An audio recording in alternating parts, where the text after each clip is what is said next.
For sure.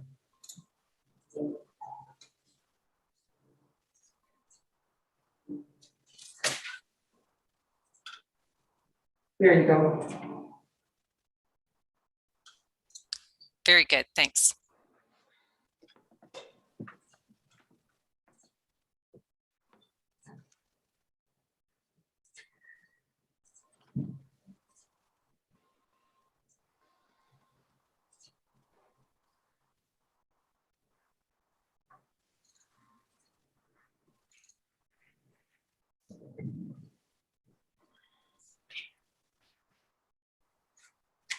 Hello, everyone.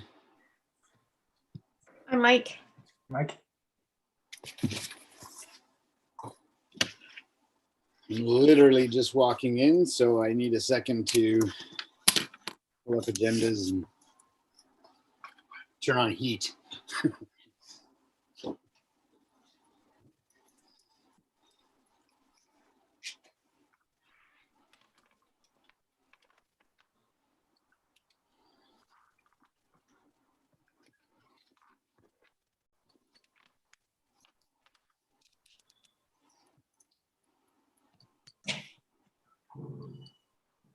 Whoops.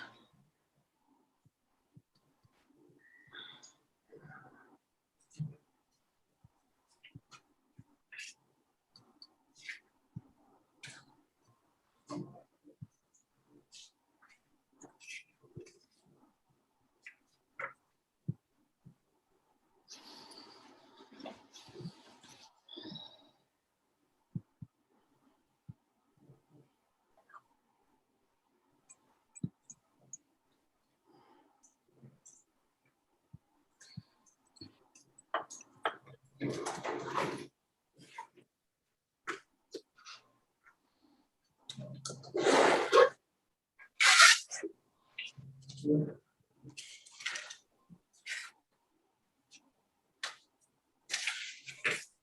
Okay.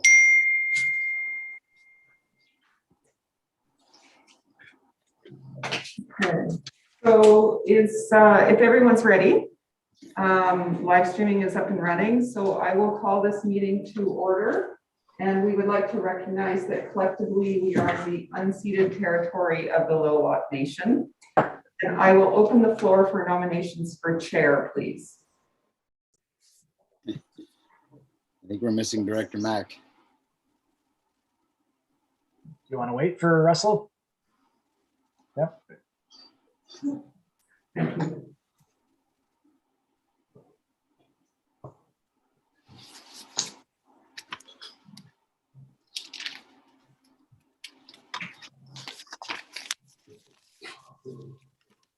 There he is. Thank you. I will open the floor for nominations for chair. Okay, I'll nominate Director Richmond. Second the nomination. Thank you, Director Mack. Do you accept the nomination, Director Richmond? Sorry, was that a yes? Yes. Yes, Sure. thank you. I'll call a second time for nominations. And I will call a third time for nominations. Okay, thank you. Director Richmond is acclaimed as chair, and I will turn over the election of the vice chair to you, Chair Richmond. Thank you. Thank you. So I'm looking for a nomination for the position of vice chair. And I'll nominate Councillor Ryan Zant. Director Zant, do you accept? Thank you. Yes, I accept. Okay, and I'll call a second time for nominations for vice chair. And a third time. Hearing none. Congratulations, Director Zant. Thank you very much. So, Kristen, can I go right into the regular, or do you have to close out? No, we're good. Okay. Go ahead, thank you. And I'm having my usual little freezing issues a bit here, so I might, if the delegations are freezing a little bit, I'll go off video for a couple minutes at a time, just so I make sure I can hear them, but I'll be here soon.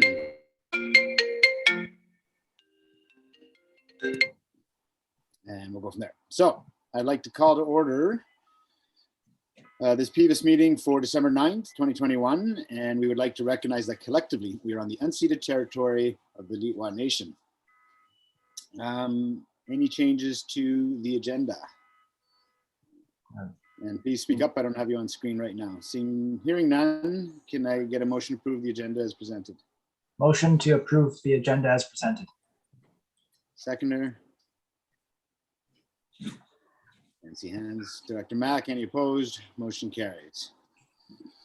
Okay, we're going to go right into our delegations. Are people ready to go, Kristen? Thanks, Chair. 2:40 is the start time for the delegation, so we can go on to item 4, the consent agenda. Okay. Would somebody like to move the consent agenda? I'll move the consent agenda. Second by Director Zant. Any opposed? Motion carries. Any business arising from the minutes? Seeing none, SLRD CEO verbal update. Ms. Helmer. Thank you, Chair. Nothing today. Thank you. CEO from the Village of Pemberton, Ms. Gilmore. Anything from the village? No, I do not have anything today. Thank you. Thank you. Okay, then we're on 6.3, which is Recreation Services third quarter financials. And we have some staff joining us. Oh, everybody's frozen.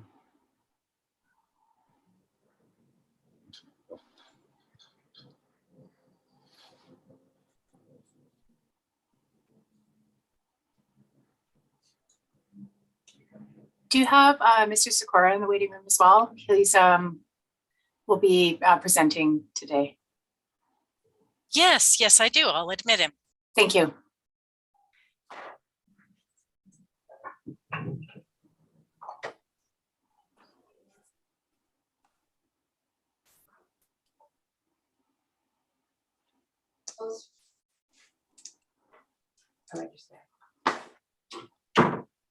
Do you have Mr. Sikora in the waiting room as well? He's will be presenting today. Yes, I do. I'll admit him. Thank you.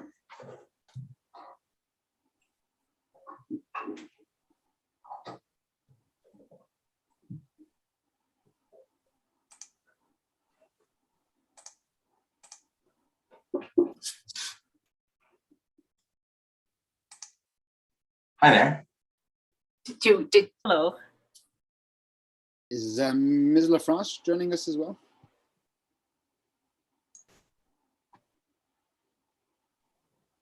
Yes, she is. She should be in momentarily. Okay. There we go. Is that the whole gang, or are we waiting for anybody else? Good. Okay. All right. Good afternoon, everybody. Thanks for joining us. When everybody's settled in, we're here to talk about 6.3, the third quarter financials for the rec department. Turn the table to you. Wonderful. Thank you very much. May I take it away? Thank you. So just wanted today to address the PVUS committee with the third quarter financial statements for recreation services. I'll just go over a quick overview of this as it relates to the period from January 1st through September 30th, 2021. The operations continue to be impacted by COVID-19, notably in the first quarter of the year. Normally we'd expect about 75% of both revenue and expenses to be incurred at this point in time through Q3. And at this point, 90% of budgeted revenues have come in, and only 55% of budgeted expenditures have been incurred year to date. The biggest drivers of the variances there include savings or lower expenditures in salaries and benefits, approximately 60% of salaries and 53% of benefits on a consolidated basis. And this is largely driven by limited hours in programming and lower activity. Furthermore, reduced maintenance and contractor support requirements were incurred on a year-to-date basis, and not all budgeted projects will be completed in 2021. Notably, some deferrals of capital projects, including the basketball court project. The security camera upgrade was completed along with some major capital fitness center investment, along with seasonal expenses. The end of year projection is that this will end in a surplus position, and based on demand in the latest quarters, it's anticipated that there's a return to more normal operations in the coming year, but still experiencing some impact from COVID-19 in operations. So I'd love to open the floor to any questions, if anyone has any. Sure. Any questions? Go ahead, Ms. LaFrance. Hi, I'm just wondering about the transfer to reserve. So I don't see those posted yet for 2021. There's both the capital amount, 75,000, and the operating surplus that was given that should be transferred to reserve too. So the 48,000 that was operational surplus, we sent through to be put through with the other operational surplus reserves that the BOP is holding. Just wondering if those will be posted, because that will affect the surplus carry forward. Yeah, certainly I'd have to go through the mechanics of that, and perhaps we could take it offline, just in that we are in Q3 here and going into Q4. I'd anticipate that we'll have a more thorough assessment based on the expenses, but is that something we could perhaps discuss offline here as well, or? Oh yeah, just making sure that that will happen eventually. This the SLRD, we do our transfers at the beginning of the year. So just, I think you guys do it a little different. Just want to make sure that's still the plan, that they'll be transferred. Yeah, certainly that is the plan, and upon completion of the year end, certainly with completion of the calendar year as well and fiscal year, that is the plan here. Yes. And then just one last question. There was an amount put forward for COVID expenses, and I'm just wondering if you could forward me those specific expenses that were the 2021 triggered expenses, so I can offset our COVID allocations. Absolutely, be my pleasure. Thanks. Director Mack, I think I saw your hand. Yeah, Thomas, hi, it's Russell Mack. You had mentioned the basketball court. When is the projected timeline on building that? When is that going to happen? As part of the plan, my understanding is that it'll be in 2022. Perhaps I believe Christine or Ms. Gilmore are also on the line here, but I believe that's once we're out of the winter months, looking to engage the contractors. Nick, perhaps Ms. Gilmore could speak a little more in detail there. What we're doing right now is, as everyone's aware, the basketball court will be located on Lot 8. And for those who would like to know where Lot 8 is, right beside the barn, sort of going down Frontier Street. Right now we're putting up, looking for an overall concept for that lot, but also we want to make sure that we have the correct location for the basketball court. So that work is already starting to plan. The next step, once we have, well, actually, even at the same time, is we need to develop not necessarily as detailed of an RFP, but to get some quotes in to get someone to undertake these works. I know that Ms. Burns has already been working with that. We did have a little bit of recruiting for the individual who's going to take the lead on this. So he's sort of getting up to snuff, and the plan is to get it going as early as we can get going in 2022. We're just trying to do all the behind the scenes work now so that we can be in a good place. Thank you. Director Kennett, go ahead. Nikki, this is regarding the basketball court. do you feel that the planning stages are going to take a couple, maybe 3 months, and then start turning ground in March or April? That would be great as soon as the snow's gone to sort of see that project hit the ground. And that's why we're trying to get all the planning done in the winter. I don't see it taking much longer than that. So that's what we're trying to do, is when the snow goes, hopefully we can get some shovels in the ground and see this project pop up. And it's been a long time we've been discussing this project, and it's nice to be able to have it fully funded and get another amenity for the community. Absolutely. Thank you. Awesome. Any other questions? Go ahead, Director Yes. Kennett. I just have a question maybe for Christine. What did you think over COVID was your hardest, what was the most difficult thing that you guys have had to go through? And do you forecast with this Omicron and all of that? I know it's really hard to look into the crystal ball right now, but I'm just wondering if there's anything that can be done to offset the challenges better. Yeah, I think it's a great question. And Councillor Kennett, I do wish that I had a crystal ball. I do believe that we've done a very good job of navigating all of the public health orders to date. I think that we are starting to move forward and we're starting to rebuild capacity in the facility. However, there is some community complacency around the fact that we are still in a pandemic. So we are currently, I feel like, in our most challenging state right now in working with people to understand that we still have provincial health orders in place and restrictions in how we can navigate and move forward with recreational activities and access to the space.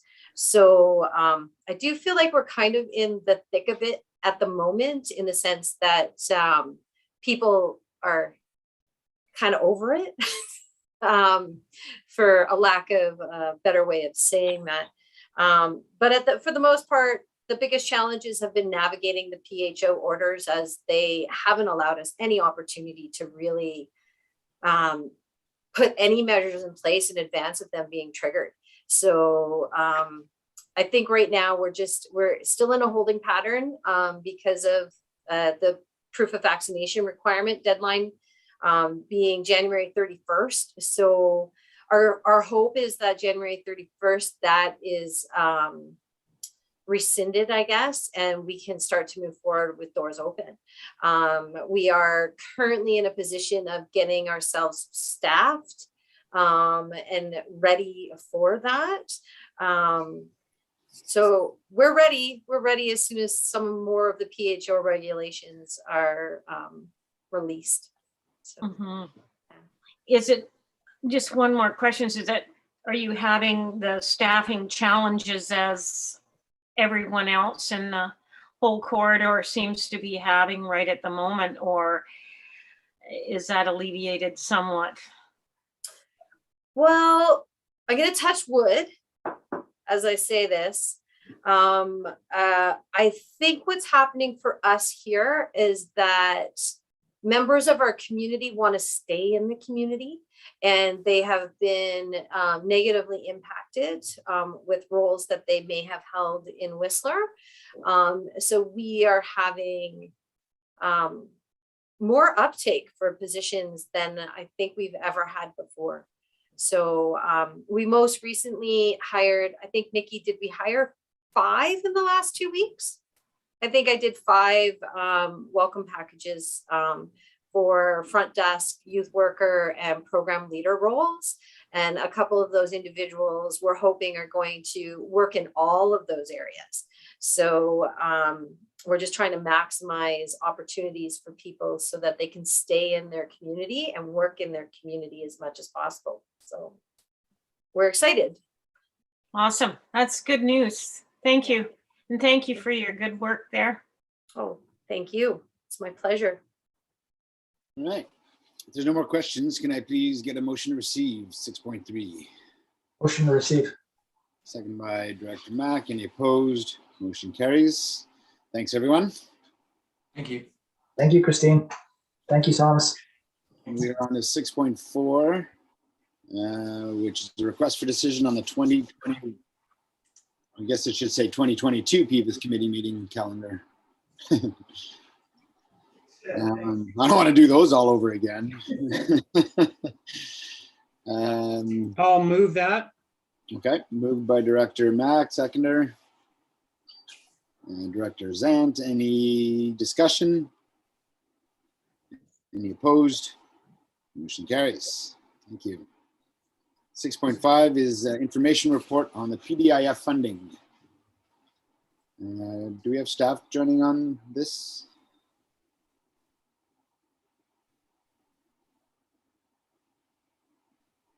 Oh, hi. Hello, Ms. Campbell. Sorry, I didn't see your hand there. Yeah, no problem. Philippa Campbell, Project and Research Coordinator for the Squamish-Lillooet Regional District. Chair, may I please have a sound check? Am I okay? I've got my volume on high and I could Yeah. make you out, but you're not.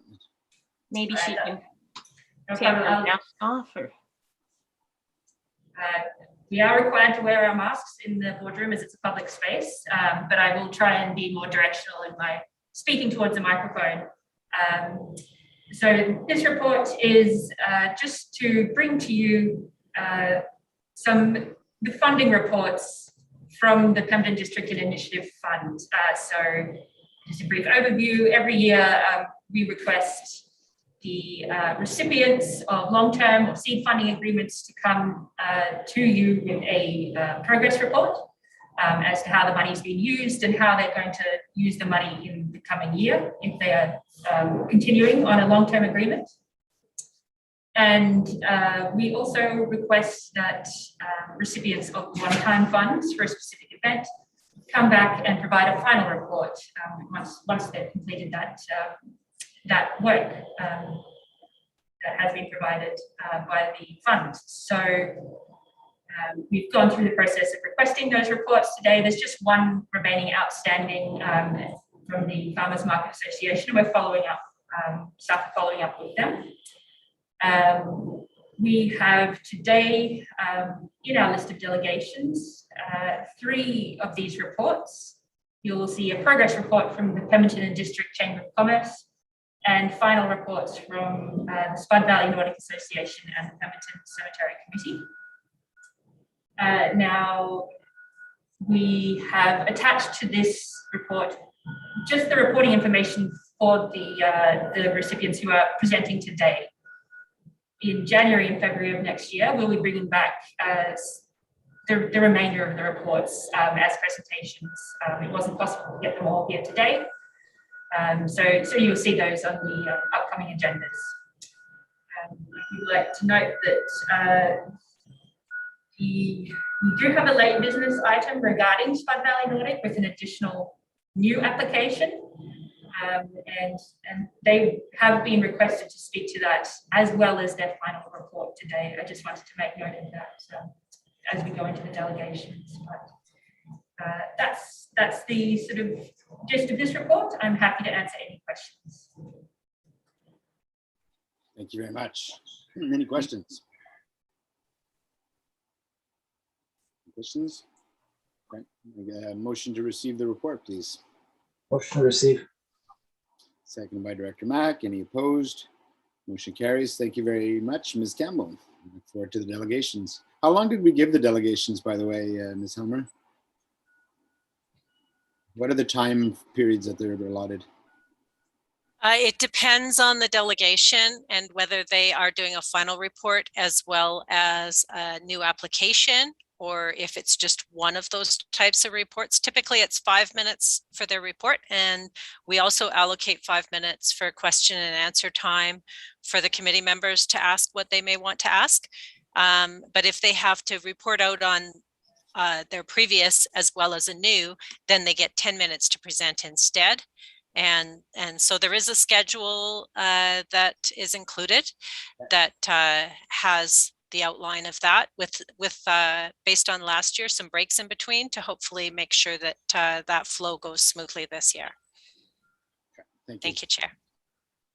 Okay, 6.6 and the new applications. Ms. Campbell? Okay, so that is also myself. This report summarizes both the work that's happened this year for the Pemdan District Initiative Fund and looks at the new applications that have been received for the 2022 intake. So that would be funding starting in 2022 onwards. And it just summarizes the information with a bit of a forecast into the next couple of years to assist the committee with their decisions or their recommendations on that funding support for the new applications. So in terms of the summary, I won't go through everything in detail. There's sort of a summary of the key activities. We did have some money to come back. There were some changes to some of the funding, and they've been summarized there on the second page of the report. I would note under key activities, at the bottom it says 3 one-time funding requests were received for the arts, culture and recreation stream. We do have, as I mentioned, the late item, which is an additional one-time funding request, which is a 2021 request. So that is an update since this report was published. New applications, we have 5 new applications, 1 for economic development and the remainder for the arts, culture and recreation stream. I'll just make a note that the Pemdan Animal Wellness Society is not able to present today. They will be presenting at January. We have included their application information here so that it can be considered and the sort of the impact of that funding can be considered with the other applications as well. But they will be working to have them come before the committee in January, so they fulfill that part of the application process. So we've gone ahead and summarized the impact of the new applications for the next year, along with the applications that are already in play. Attachments 3 and 4 provide a summary of the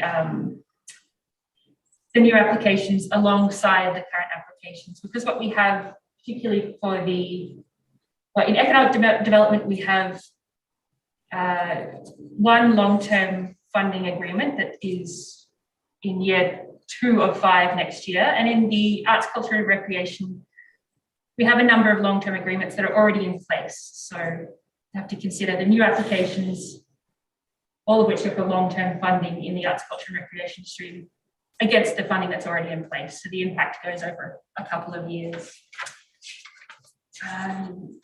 So to summarize for the economic development stream, the funding requests together, the one in place for the Pemdan District Chamber of Commerce and the new one from Tourism Pemberton, the funding request cannot be supported with the requisition amount currently in place. So that will have to be taken into consideration as the committee looks to make its recommendations on the funding for that particular stream. A note that we didn't receive any one-time funding requests in that stream in 2021. The policy states that a certain amount of money is supposed to be put aside for one-time funding requests, and that was not subscribed to for the economic development stream in 2021. In the arts, culture and recreation side, the new applications can be supported. However, it relies on carryover of funds from the year before. The new applications plus the applications already in play would come to a total of 9 long-term applications, and they would be over the requisition amount for the arts, culture and recreation stream. So again, that funding is possible at this stage. However, it is not sustainable, and you are looking at needing to sustain that level of funding out till 2024 when some of the long-term applications will be completed. We did have 3 one-time funding requests in 2021 and updating that to 4 one-time requests in 2021. So in the arts, culture and recreation stream, the one-time request allotment was certainly used more so than the economic development stream. And that is another consideration for the committee as they look to make their funding recommendations. So this report, along with the delegation presentations that are upcoming, we're just looking for the committee to provide direction on whether they support the new funding applications and at what level. Being mindful of the analysis that is in the report about the sustainability of the funding levels. And we have included each new application as a separate consideration and recommendation to aid discussion that is of use. And so following up from today, we will work to bring the remaining reports, so the reports as per the previous staff report to the PVUS committee in January and February, and we will work to follow up with organisations as appropriate. So that is a brief overview of this report, and again, I'm happy to answer any questions. Thank you very much. So I'm assuming that we want to hear all our presentations here today before we get too deep into the discussion about allotting the funds, but we can certainly ask questions and speak generally to the fact that, as Ms. Campbell pointed out, we're slightly oversubscribed by 5,400 and change in the Arts and Council, which can be sustained this year because we have a carryover, but we are oversubscribed by that amount. So that's a consideration. And yeah, we can speak to it generally and go from there. So any questions from Ms. Campbell? One question I do have is regarding the Tourism Pemberton request. Is that, again, a one-time funding request, or is that being looked at in long term? And we did ask that question and confirmed that it is just a one-time request for 2022. Do you know, I guess we could ask them. I'm curious as to why we chose that route. I think last year we wanted to encourage them to get into the long-term plan until we look at a service area with taxation potential. Okay, well, I guess that's a question for them. Any other questions on the report or thoughts going into the presentations?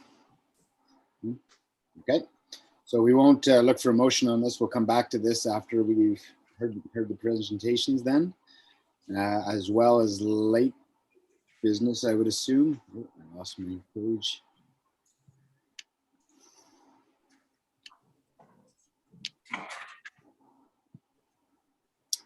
Yeah, as well as the late business.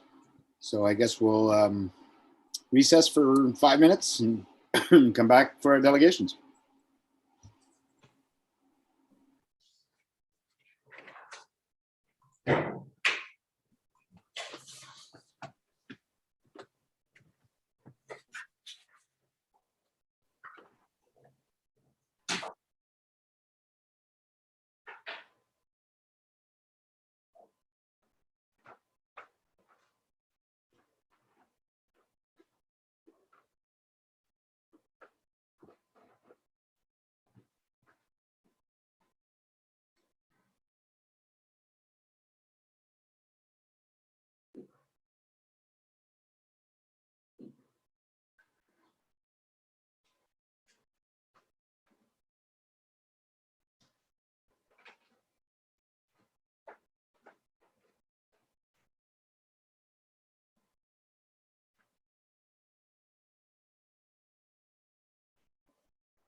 Oh. Dad?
Kristen, I just tried rebooting turning off and on my little booster there for my internet, but the sound is a little choppy, so I'll go on and off, but I'm not going anywhere. Okay, thanks, Chair.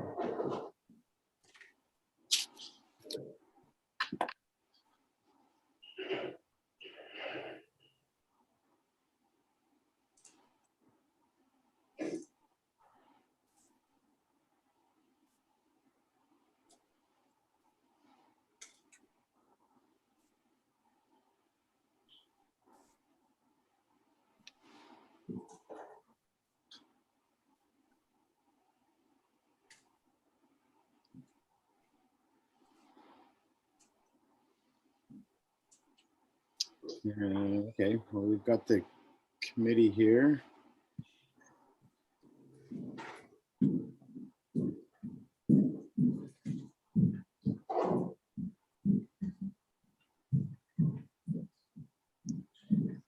So I'll call the meeting back to order and give staff a chance to admit our first guest. Okay, thank you, Chair. I have Mr. Mendonca, I'm admitting. Mr.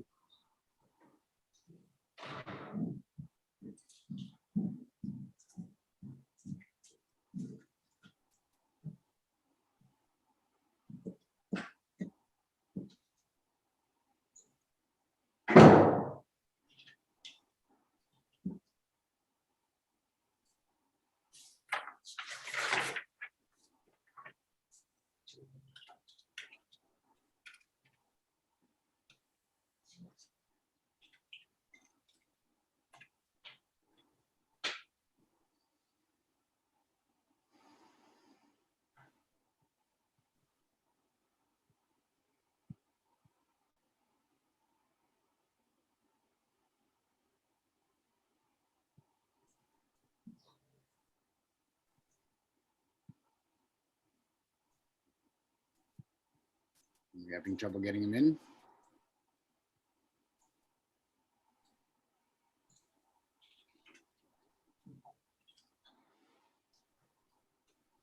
Mr. Mendonca, are you with us?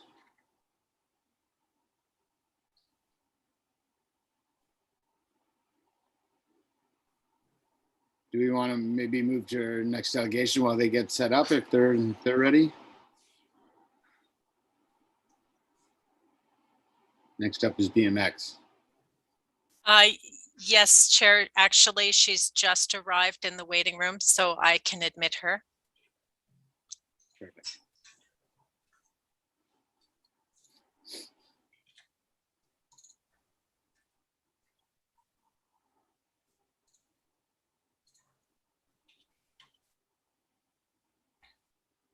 There you go.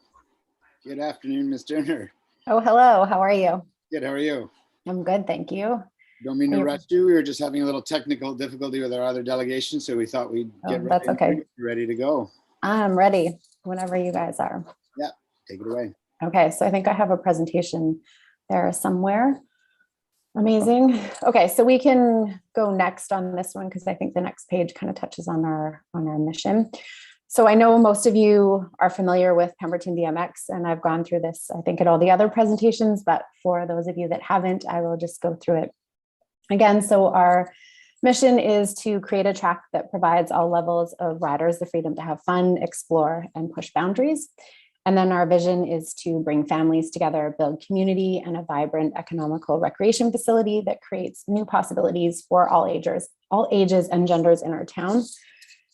And then going into our values, safety first, of course. We want to have a positive relationship with our community and with our neighbors. Delivering high quality events, because a lot of BMX is, that's what it's about, is those big events that we get to host. Improving rider development and coaching. Obviously, that's a key thing to keep the sport of BMX moving forward. And it's just really cool to see how people develop and their confidence increase when you support them and their skills. And then increasing female participation. That's been a neat one to see this year. And then just nurturing rider retention in the sport of BMX. We live in a community that has a lot of different opportunities of sport. And so it's good to try and keep people involved within our sport. And then having integrity and following through with our supporters. You can go next on that slide. So I'll give you a quick recap of our past season. So for the administrative grant, you're going to support all the back end stuff that happens in order to make our races and our events go off and keep supporting our riders throughout their time in BMX. So this year we wrapped up our 10th year in operation. We didn't have a big party because we couldn't. So we're hoping that at the beginning of next season, we can have a little bit of a celebration / fundraiser. But we were able to return to racing this summer, which was amazing. We did run some practices last summer because that was kind of what we were able to do within our parameters of number of people and such. So this year it kind of started off with when we were going into the season, we weren't really sure what we were going to be able to do. So we are part of, there's 19 tracks in BC, and there is a BC track operators group. So we all meet once a year, and then we're kind of in conversation throughout the season when stuff comes up. So at the beginning of the year, we were obviously going back and forth trying to figure out kind of what we were able to do. We did join BC RPA, so BC's British Columbia Recreation and Parks Services, so their association, and then also following via sport. So that was really helpful just in kind of understanding what we could and couldn't do, and things obviously changed from week to week. So initially we were kind of having to restrict numbers and staggering racers, but we were totally happy to do that because we were just really happy to be back racing and watch that community side of it build, because we do become a family is what happens with BMX. And we start to build family even with other tracks. So initially we weren't able to race with any of the other tracks. We had to stick within our own, but we were just happy to have our BMX family back. We even had a few families parents come out to help out, even though their kids have moved on from BMX racing. They just missed kind of that connection, which I think we've all been missing over the last little while. So by the end of the season, we were able to return to racing in our full capacity, which was great. We had our largest number of young female riders this year. So with BMX, you can have up to 8 in a gate. And there were a few races where we had eight in a gate for our young female riders, which was really cool to see that happen. Because for the most part, it's predominantly been a boys' sport. So it's cool to see that balance out. And even with our younger riders, we have our little half trackers, which are really cute. There was a lot of females in that as well. In September, we co-hosted the Sea to Sky series. So I'll get into that a little bit down the road, but that was really cool because it involves North Shore to Pemberton. So there's 4 tracks within there. So we were able to host quite a large race, which was exciting to be able to do again. And then our active membership, we were able to get back up close to our pre-COVID numbers, which is great. And 2 loaner bikes. So with the loaner bikes, we're working on building a fleet of bikes. So when kids come out to the track, most of the kids are riding BMX bikes, and it's nice to be able to come onto the track and ride on a BMX as opposed to riding a mountain bike. It obviously gives a different feel on the track. There's a reason we have BMX bikes, but it also gives the new kids showing up feeling like they fit in and belong, and just gives that a more overall, they just feel a bit more accepted and part of what's going on, instead of kind of that outsider showing up at a new sport and feeling uncomfortable. So it creates a little bit more comfort in that experience. So we have 2, and it looks like I just acquired another one for the track, which is great. So we'll just keep working on building that. Next on the slides. Okay, so for our 2021 season, it was easy for us to increase our membership from 2020 because we were just practicing. But our Our numbers in 2019 were sitting, I think, around like 110, 120 for active members. And by the end of the season, we were back to 99 active members with Pemberton BMX, which was great to see those numbers. Over the course of the summer, it's kind of hard to gauge where our numbers were sitting at, but there is a back end that we're able to see our membership numbers. But with the events, we had some quieter events, but I think a couple of things that played in were the weather. We had a very hot summer. We do have a line of where we call it on races because it gets a little too hot, but definitely the little kids, for them to show up on a hot night is a bit of a struggle. But we were able to host 17 events, which was great. The other piece that we were able to set up, which we initiated last summer, was online registration so that it's contactless. And it made a huge difference. We were able to play around with it in the smaller races and smaller events to see how it worked.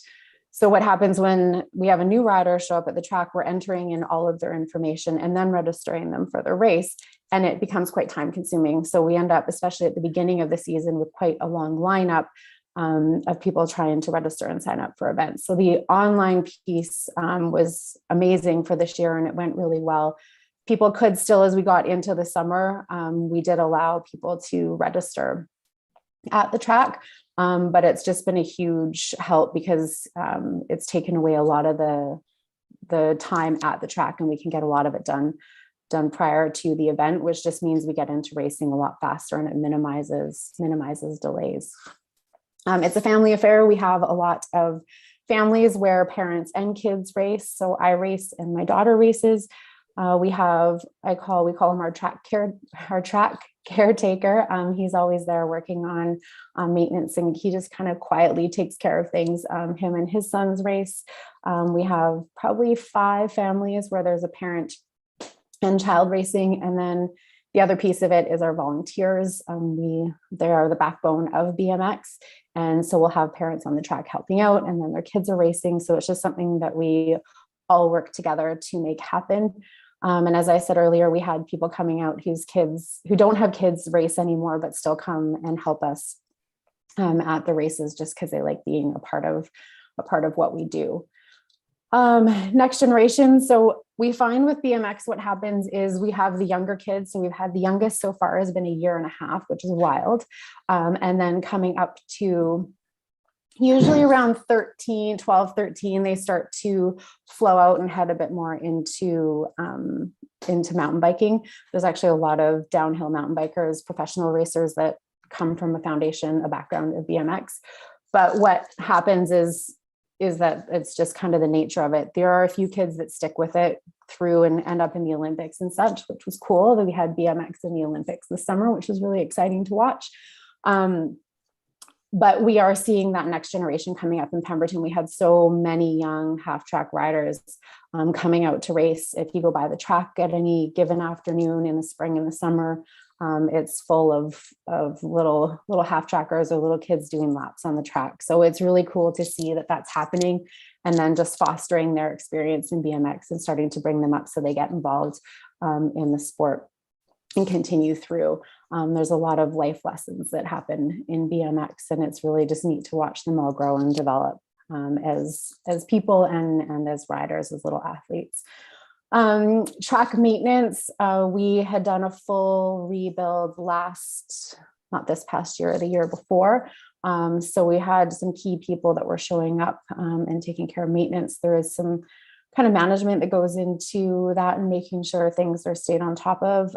The weeds this year, it was like the perfect storm. Every track in BC, I think, was dealing with the same thing that we were dealing with, of just really hot days. And then you're keeping your track watered because you're mitigating dust issues and such. So there were a lot of weeds this summer that we were trying to manage. I do just want to quickly mention that we did like the food truck pilot, even though that wasn't part of what we were doing. It was nice to have the food trucks there, or the food truck there when it was.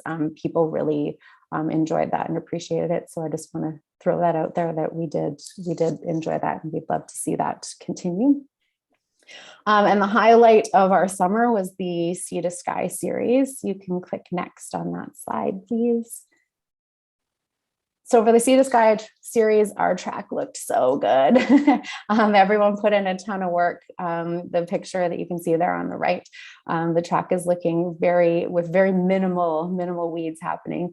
But we had over 100 racers at each track. So how it worked is we had the North Shore and Squamish races on the Saturday. And then on the Sunday, we raced in Pemberton, and then we had the final in Whistler. So each track saw a huge number of riders. It was really cool to have everybody back together, because what happens with BMX is we have a national series as well as a provincial series. So kids that get really involved into BMX start to travel to these events. So we build this community of people that happens all over BC, and then you get together and meet each other, and then the kids are talking about so-and-so who came from this track and watch out for him, and it just becomes this really kind of fun competitive environment.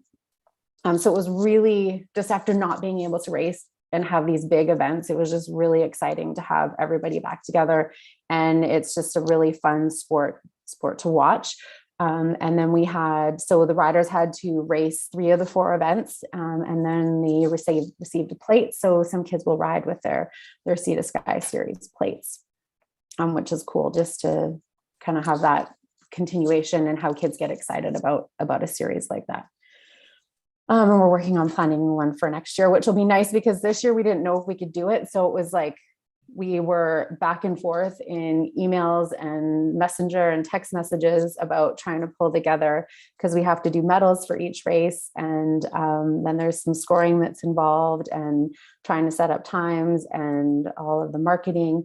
You can see, if you look along in the left-hand photo, the left-hand side of the page, all the tents that were there. So there's a lot of people, and managing all of that is a big endeavor.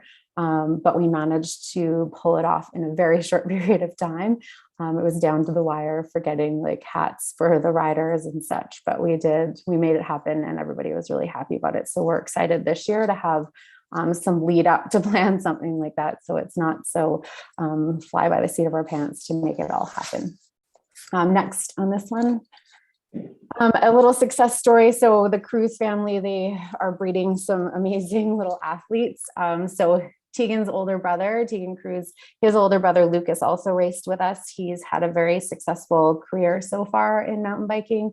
And then Tegan, who randomly comes out to the track in the summertime, and the kids are always really excited to see him, and he'll race with them. This summer at Crankworks in Innsbruck, he got gold in pump track, gold in dual slalom, and gold in downhill.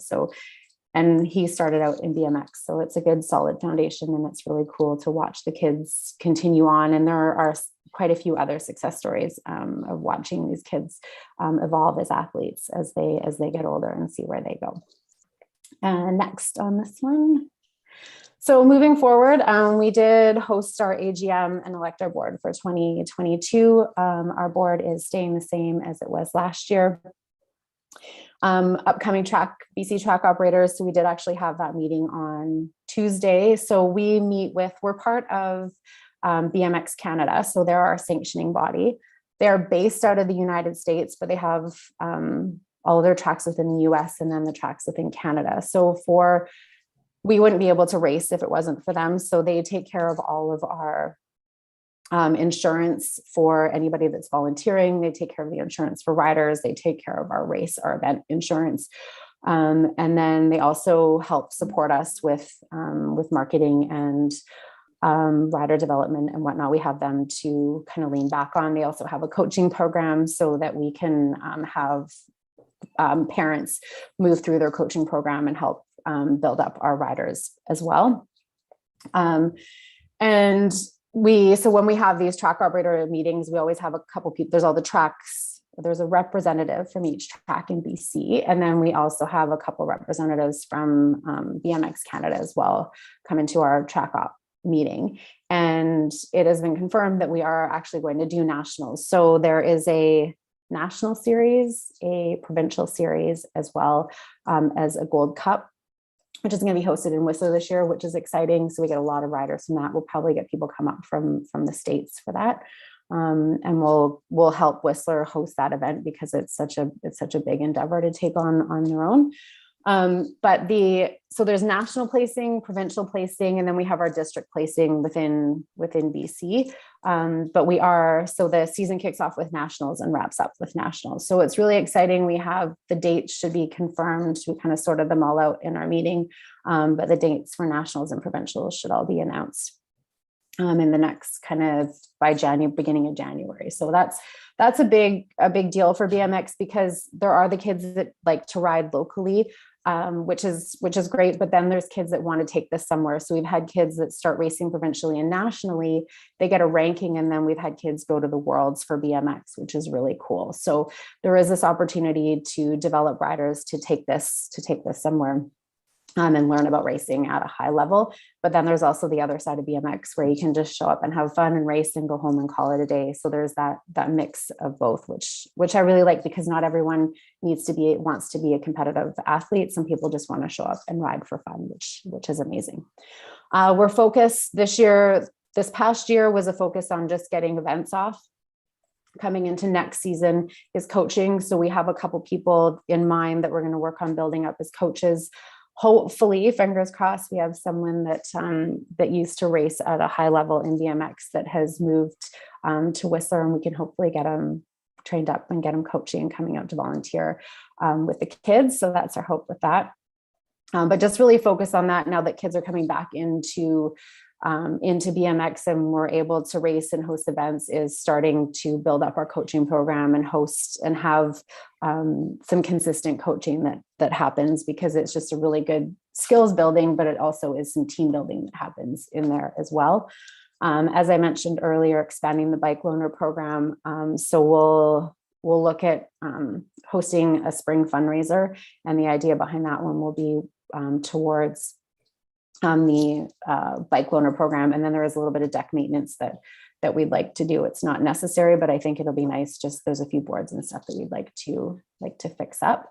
And then, for our spring fundraiser, hopefully we can do something along those lines and have a little 10th anniversary celebration, just because we weren't able to this year. So, and then from there, we'll just continue to promote BMX. And I think we have a lot of support just from BMX Canada. Everyone's just super excited to get back to racing and really expand and show people what it has to offer. Next, I'm trying to remember if there's one more slide. There we go. So thank you so much for your support. It just is great to have that administrative back end, because whether it ends up being me at this point in time that's doing a lot of the administrative back end, but it is nice to have that there, so that when other people come in and assist, that there is some funding there and some support, so that as BMX moves forward, it just creates that longevity of having that back end and being able to set up that kind of a process involved there, and having that support and being able to pay people, because there's a lot of volunteer time that goes into it, but it is great to be able to offer the administrative side of things as well. So thank you. There are definitely a lot of life lessons and family support that happens through BMX. And we hope to see you at some of our races this coming summer. Does anyone have any questions? Thanks, Jess. You're welcome. And I can't believe it's been 10 years. I know. We started with paper plates. Nuts. And I can't believe you're still chugging along yourself. Thanks for continuing to do that work. BMX program's a rich program in our community. So thank you. Thank you. I love it. It's my other baby. Any questions? Go ahead, Director Zan. Just like I said, just a comment and just to echo what Director Richmond said is thank you so much for being the heart and soul of Pemberton BMX. I live in Cottonwood, and I always love hearing the kids going down the track every Thursday. So like I said, it's a great gift that you give in Pemberton. So thank you so much. I'm happy to support you guys. Thank you. Awesome. Pemberton success story here. Yeah, exactly. Thanks. Thank you. Awesome. Okay, well, thanks again. And thank you for your time. We'll leave you, get back to your day. Thank you. Awesome, cool. Thank you. Bye.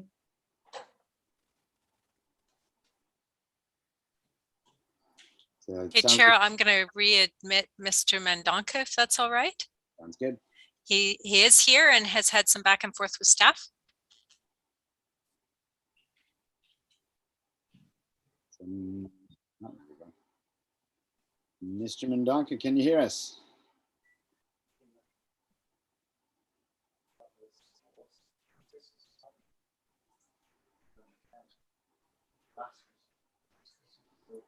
Mr. Mendonca. I hear him faintly. I think that's him.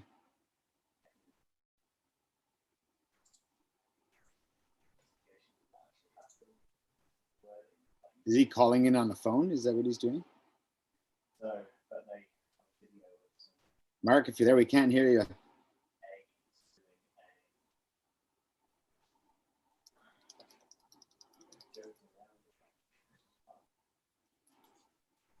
How was he communicating with staff?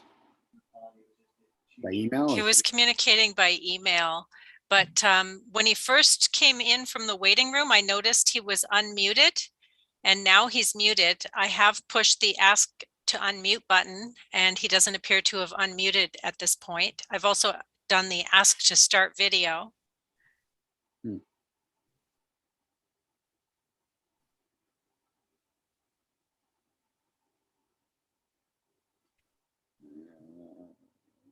Staff are not able to unmute him, but he did indicate he was hearing us.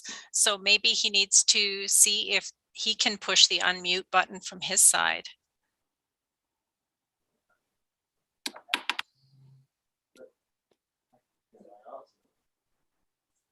feel like I could hear a voice in the distance. I don't know if that's it. No, everybody's on mute except Jan. Can you mute for a sec, Jan?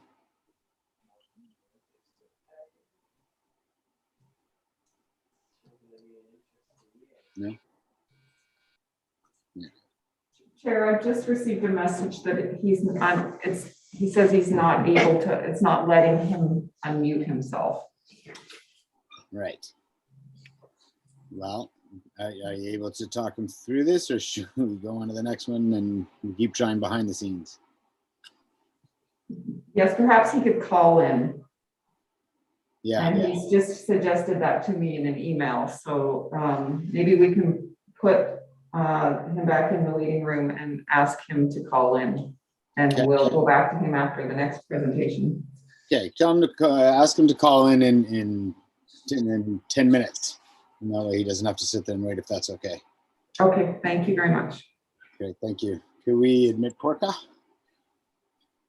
Yes, they're here, Chair. I'll admit them.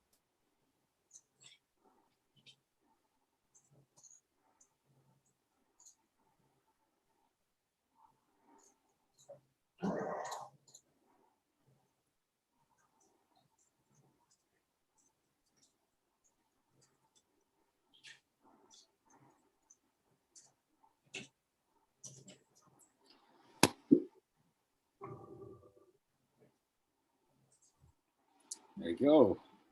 Good afternoon, Emma. Good afternoon, Bree. Thank you for joining us. If you guys are all set, we'd love to hear your presentation. Thank you. All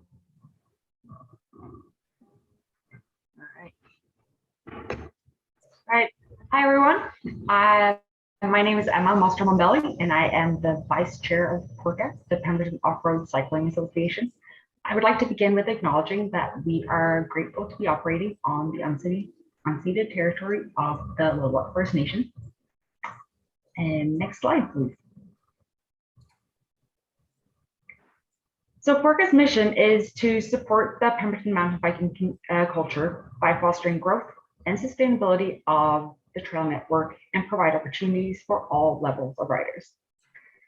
Some of our 2021 goals included to continue to offer safe, affordable events and programs and commit to equality, diversity, and inclusivity.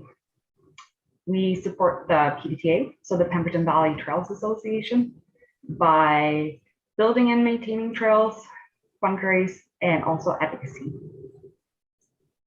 A big focus for us is to strengthen community relationships and partnerships. Next slide, please.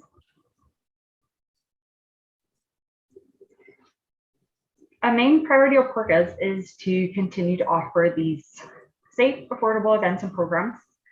We created an EDI committee to evaluate all our events and programs And some of those include the March Trail Maintenance Challenge, our April 30 day biking challenge, the Pemmy 50, the Family Halloween Ride.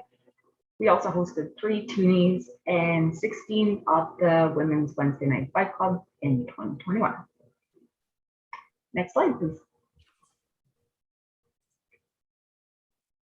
We put a lot of effort into growing our youth program this year, and we helped facilitate the training and certification of 10 new PMBIA coaches. They were all also able to get certified in the 40-hour wilderness first aid course. We created a youth manager position, which enabled us to successfully operate a number of programs, such as the spring youth program, the fall youth program, and the girls only development program. Next slide, please. And yes, Quirka supports the PBTA. We have our memberships are set up so that we have so far generated over $9,000 to the PBTA. We have contributed $3,400 that's been put towards trail building and maintenance. And we've also partnered to host trail maintenance days. And in addition to this, Quirka will represent bikers on several different trail committees. Next slide, please. This skills park, so the Mountain Bike Skills Park, will make a great addition to our area, and it can be enjoyed by both residents and tourists once it's ready. The estimated due date is spring 2022. Quirka helped secure a large grant from the Community Economic Recovery Infrastructure Program, which will help fund this project, and the maintenance will be performed by volunteers, and whenever professional maintenance is required, funds will be raised together with the Village of Pemberton to perform this work. Next slide, please. One important role that Quirka plays in our community is to build and strengthen relationships and partnerships with the local First Nation. We do this in a number of ways, one being to offer complimentary memberships for all Lillooet and the Squamish Nation members. We have partnered with and raised funds for the Indigenous Women Outdoors. We also had representatives attend the 30-hour drum circle that was performed up at the Clean Puff Trail. And we also support the Indigenous Life Sport Academy Youth Summer Program. Next slide.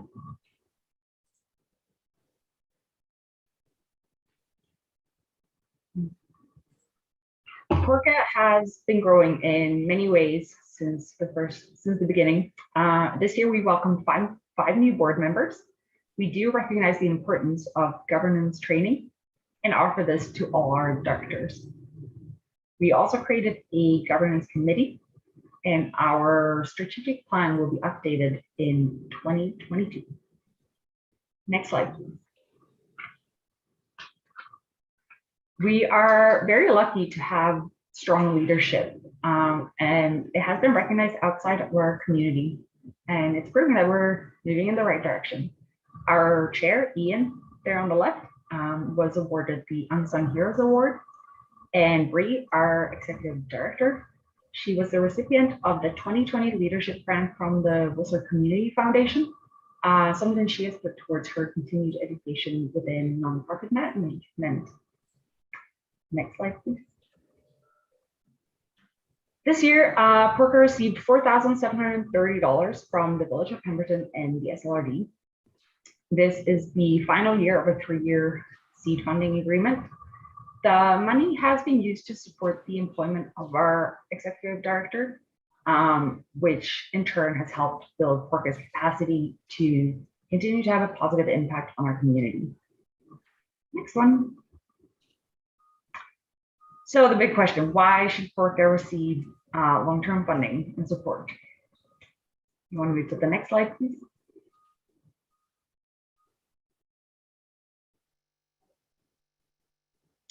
This is, as Pemberton is a recognized mountain biking community, and it's a lot more than a destination. It's a place where people come for the trails and they fall in love with the sense community and the lifestyle that we lead.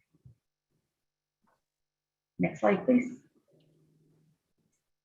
So the community benefits economically to have an organization such as PORCA, and this is as PORCA supports environmental, recreational, and social activities. And this is something that everyone from grocers to accommodation providers to developers all benefit from. Next slide, please. And PORCA supports what makes Pemberton so unique. We host community events and programs, perform trail network maintenance and fundraising, to just name a few. We offer affordable rates and accessibility, which helps reduce barriers to participation. Funding and support has enabled us to keep our membership fees low, which in turn encourages inclusivity and accessibility. Next slide, please.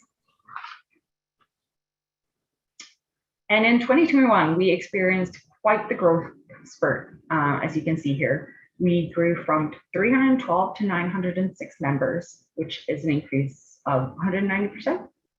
Our youngest member is 5 years old, and our oldest is 83, and 45% of our members identify as female. Next slide, please. So we wish to continue to offer the social and physical opportunities that help build a happy, healthy, and connected community. Having long-term funding in place will ensure that we can. So we thank you all for your support, and that's all from me.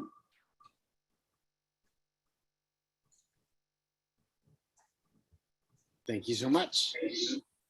I'll open it for questions. Any questions? Go ahead, Director Kennett.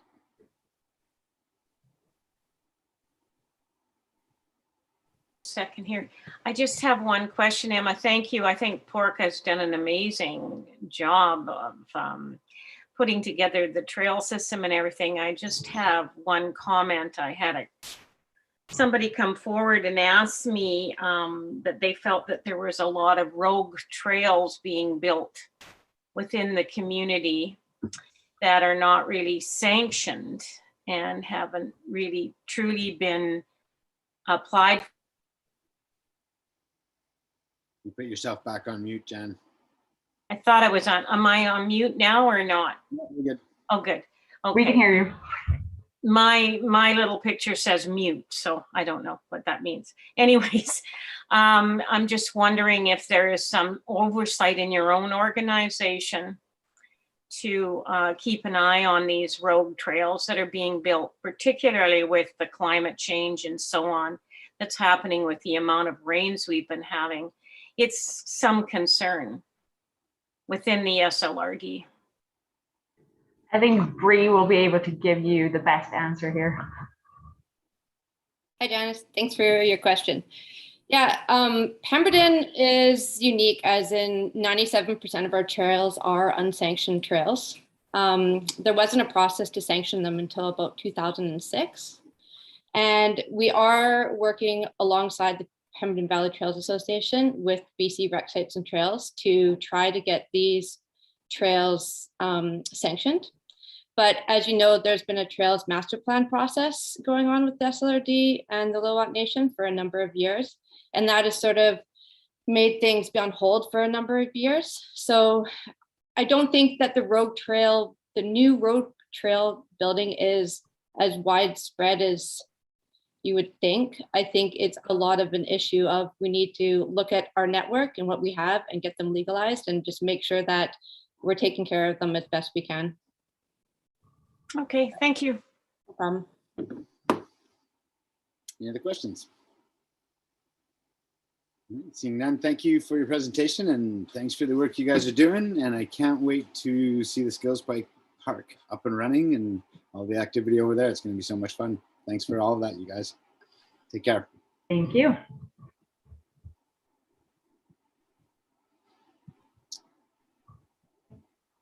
All right, how are we doing here?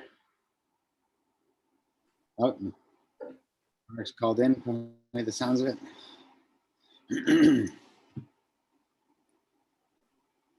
Yes, I think this is him here. Mark, are you with us?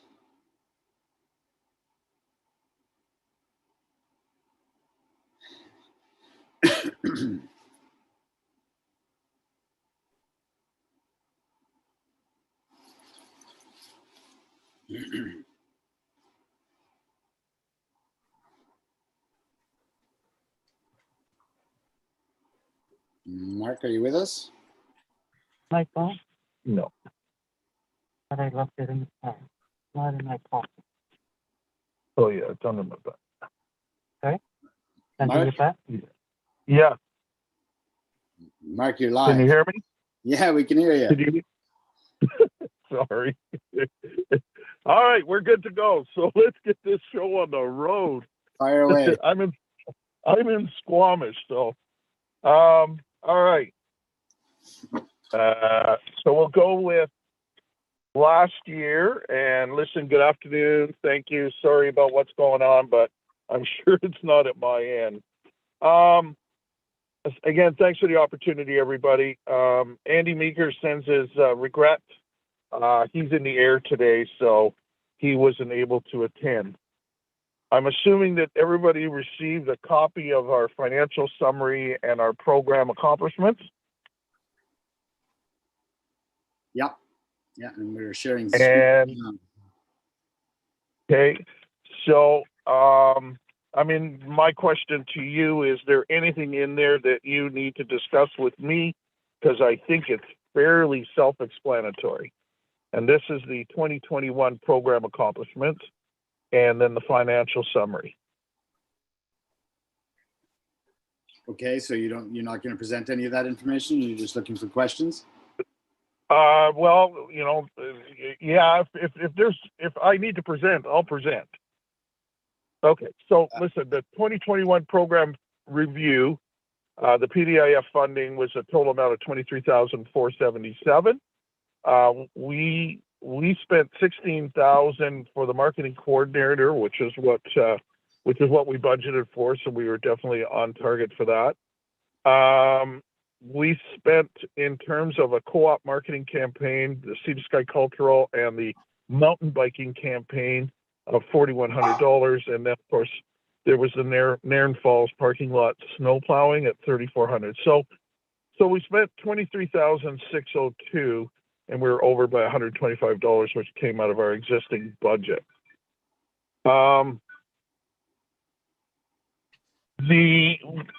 We have our own part-time marketing manager, and I think everybody knows Carly. Carly is fully involved in what we're trying to do and what we did last year, and I don't think anybody is going to not understand what tourism has been going through over the last year and beyond. And certainly, you know, our goals were to keep us at top of mind outside of the community and beyond, because we still wanted to attract folks to spend money here. So we continued with the Raven guide. So that's the backcountry Raven guide that we had our backcountry Raven festival, and we decided we couldn't put the festival on again, but we could sure enhance the guide itself. Then we worked on our visitor guide, the co-op partnership, as I've mentioned already, but we added a component, the Range Beyond Range. And that was a connection between Pemberton and Tourism-Lillooet and Bridge River Valley. So we began the marketing efforts there.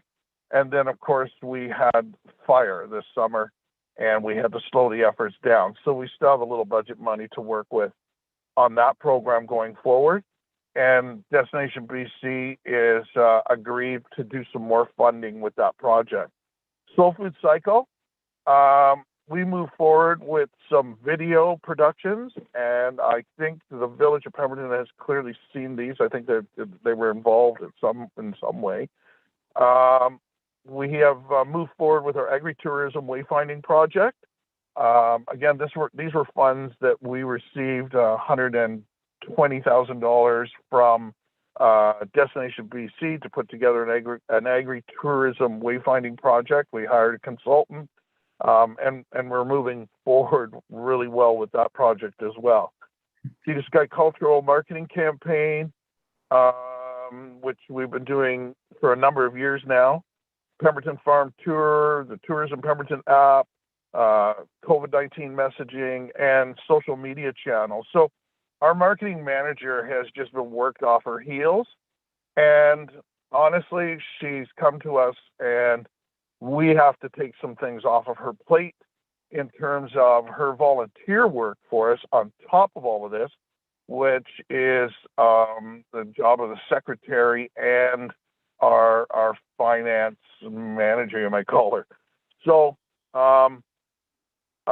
so we're going to be looking internally to the board, the volunteers, to help out in that way again.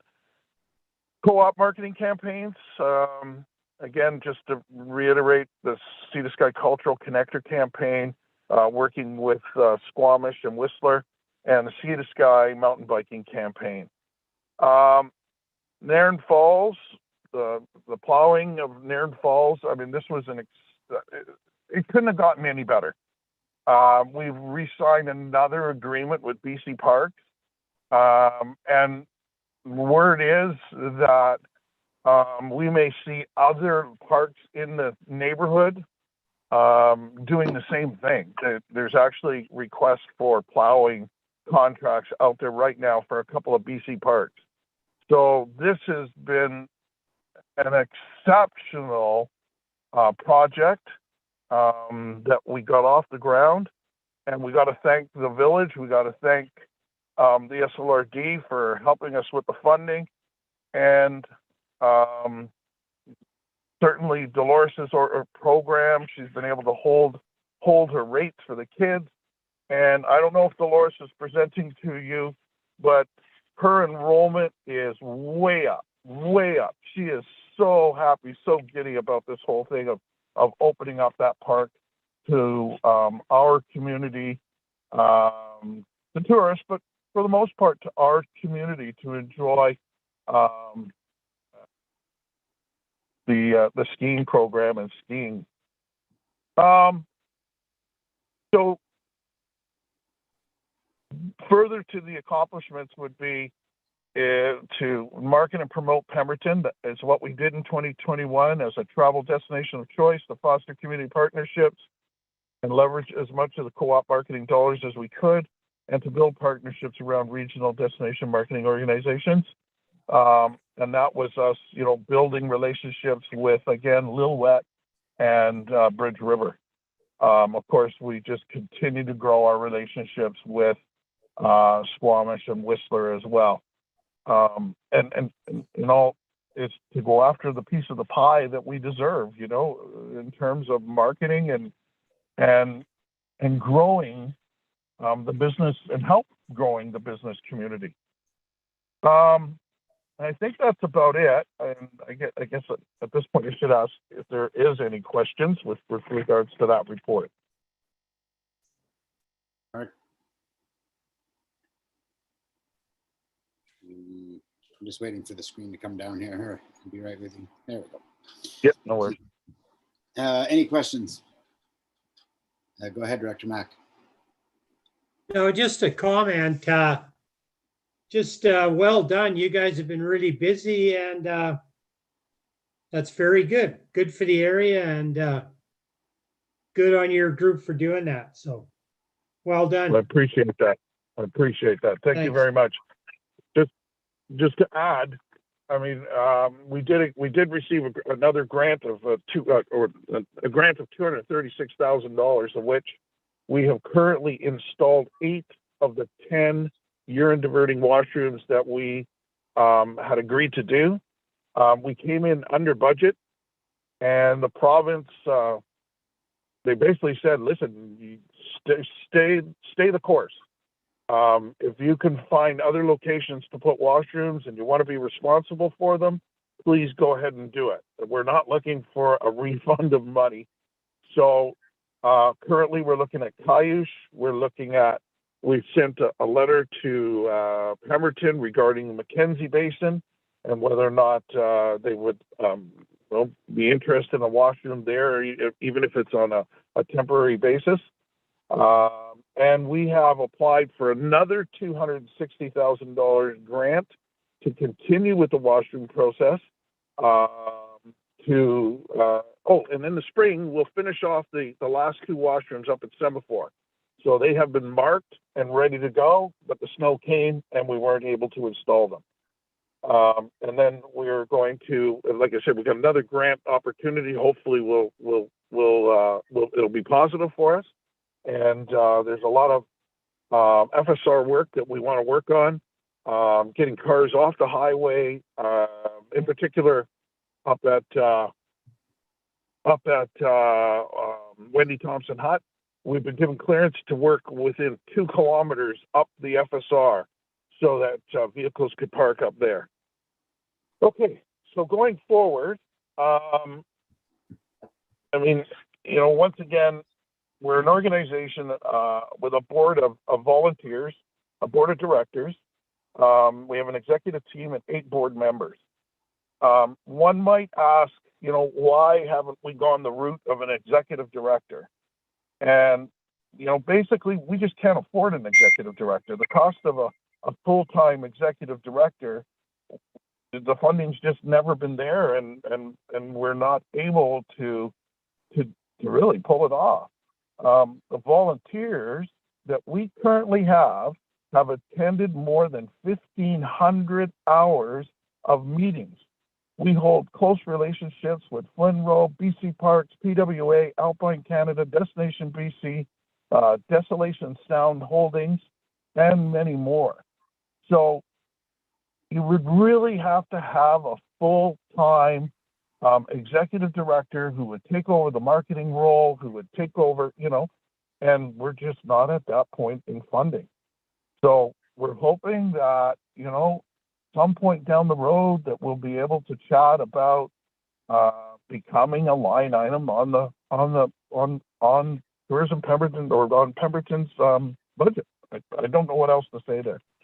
We liaison with the Village of Pemberton and the SLRD regularly, attending with both the Village of Pemberton and the SRD attending board meetings. And along with participating in these meetings, they're sharing their ideas, we're sharing ideas with them, and decisions are being made together. Membership fees are currently Tourism Pemberton's only source of revenue outside of the sponsorship and ticket funds raised to produce the Slow Food Cycle Sunday. We've got currently 35 paid members, and that encompasses over 80% of the organizations out there that are in the tourism industry. Where there's a couple of businesses we just can't understand why they wouldn't want to be part of, but it is what it is. So our proposed budget, Tourism Pemberton membership fees unconfirmed are in around $8,000, and we're looking for PDIF funding of $30,000 this year, which would give us a total revenue of $38,000. Once again, to work with a marketing and event manager, we've set aside about $16,000. We need some additional Pemberton video production. This is again going to enhance our website, etc., of about $5,000. We used to get the visitor guide where we didn't have to participate dollar-wise. Our participation in the guide was to set the foundation. This is the things that we'd like to see in the guide. These are the stories we'd like you to try to work with. And then the editor of the guide would go out and find that information and put it all together for us. But we're now expected to actually contribute to it of about $1,500, which in the big scheme of things is not a big dollar amount. We have an event that we're working with closely with the Statlium Northern Tribe Powwow Society, and seed funding of $5,000 for that organization. We currently are a member of their board, And we meet on a monthly basis. It's a society. We're currently working on our charitable status to hold what we believe to be is going to be Canada's biggest powwow in 2023. We're going to continue our co-op marketing campaigns, Sea to Sky cultural and mountain biking. We wish to move forward again with the snow plowing of Nairn Falls, and we would like to work on a marketing campaign in the fall and winter of about $3,500 is the cost. So there's our budget of $3,800 or $38,000. The marketing manager, as we know, is responsible for website updates and maintenance, regional marketing campaigns, social media marketing, promotions, grant sourcing, sponsorship, etc. And coordinating with Tourism Whistler, Tourism Squamish, and our new friends, Lillooet and Bridge River. Then we want to move on with a 2022 regional marketing campaign, which again works and takes us out to the Lower Mainland, etc.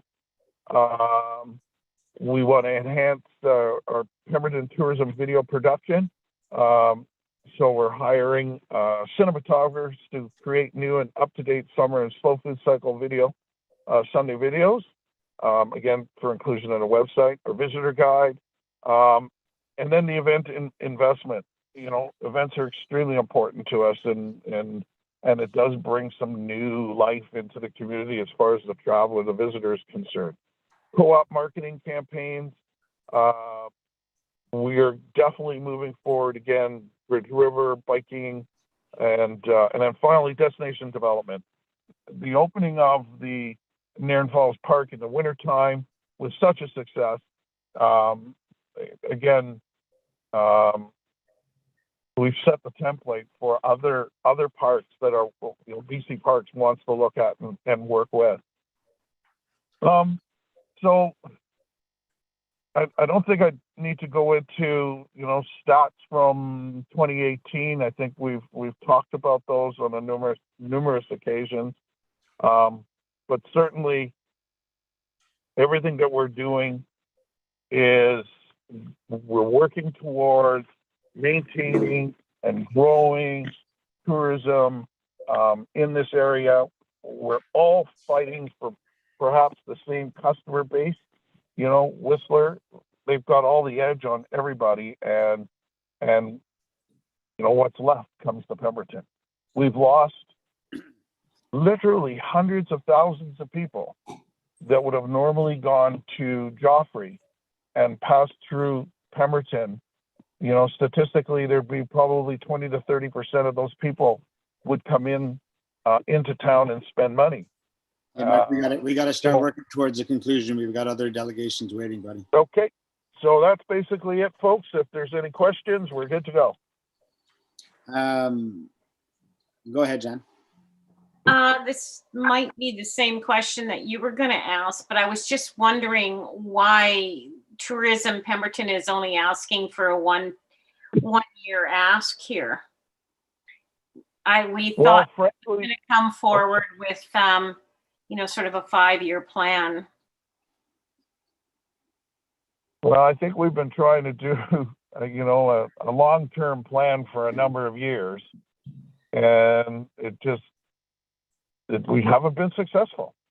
So we'll take what we can get on an annual basis, and we'll come back each and every year. We think that, and we hope that there's going to be some permanent long-term funding for the organization to really move forward. But yeah, Mark,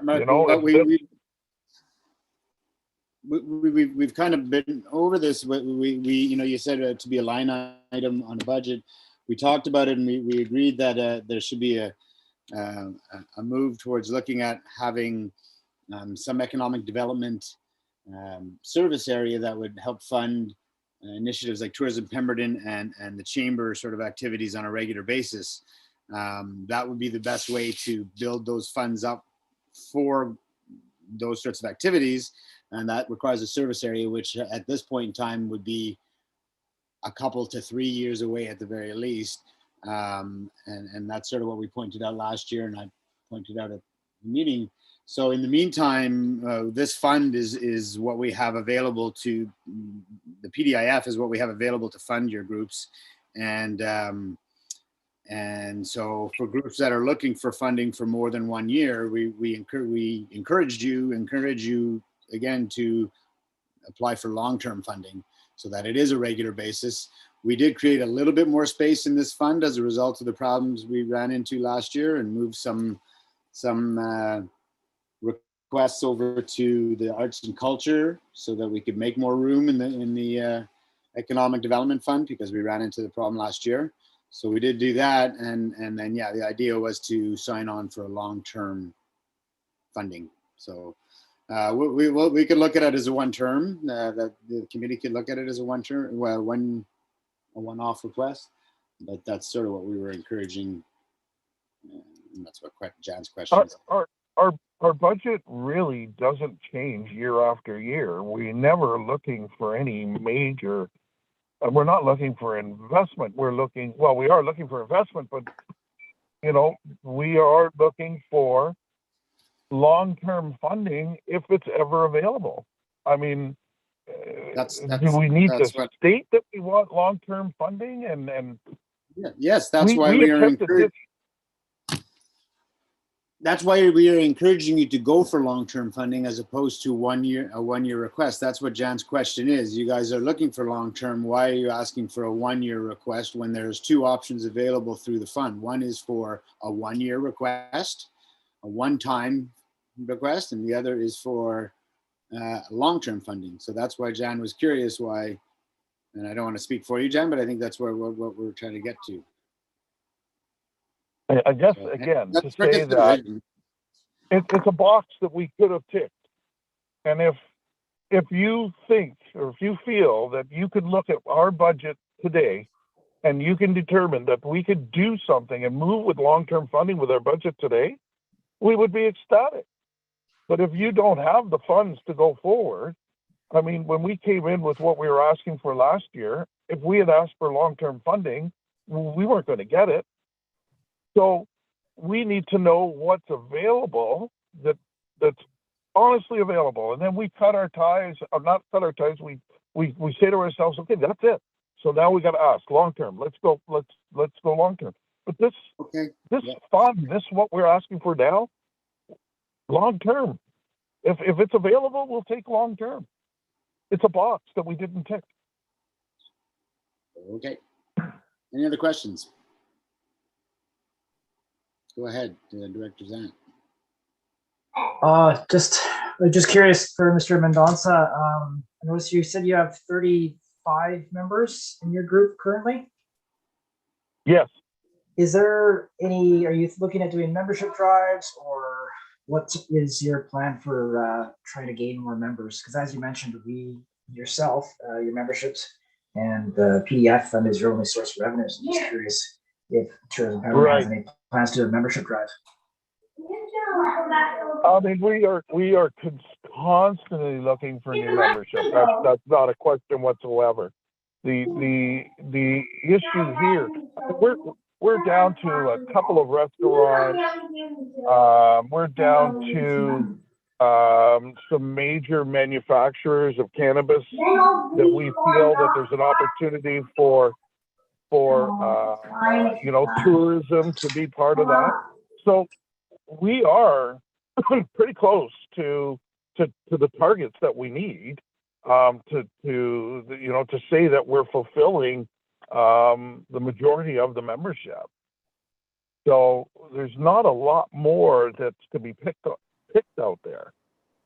You know, like I said, there might be just a few other businesses.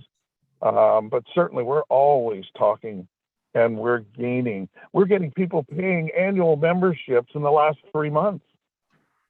Annual memberships that are only taking them to the end of December. Then they got to pay again. Because that's the structure that we have set up. So they're jumping in. Awesome. Thank you, Mark. I appreciate that. Okay. Any other questions? Okay, seeing none. Oh, yeah, go ahead, John. I just have one comment. Maybe the bookkeeping side of Tourism Pemberton could kind of meet with someone from our board, and we could help you create a long-term strategy, because we have to go in front of the electorate, right, to get more funding for you. So it has to become a tax increase or something, right? So if we can have some kind of a strategy moving forward where we can create long-term funding for you guys. I'd love it. Just I a love it. suggestion. I mean, anything that you need, we're prepared to do it. I mean, we are ready whenever. We will be enlisting an accountant this year for our books because of the funds that we've received in terms of grants, et cetera. So we will take on an audit this year, a small audit. Audits can be pretty expensive, but a small audit to go over our books. And then we are ready to do whatever's necessary to get on board with some long-term funding. That's great. And I mean it, whatever's necessary, we're ready to do. That's awesome. Thank you. Awesome. Thanks, Mark. Thanks for calling in. We'll be in touch. Okay. Thank you. Thank you, board. I really appreciate the time that you've given us. Thank you from Tourism Pemberton. Cheers. Bye-bye. Okay. Just gonna run behind here.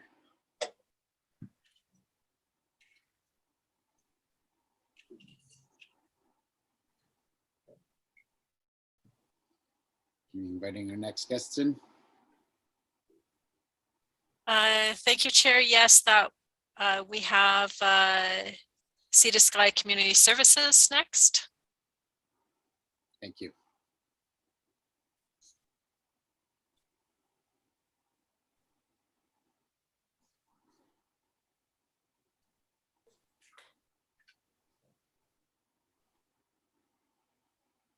Okay, thank you for your help.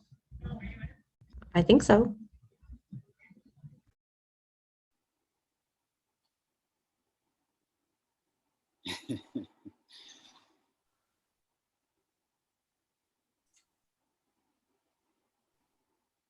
Hello.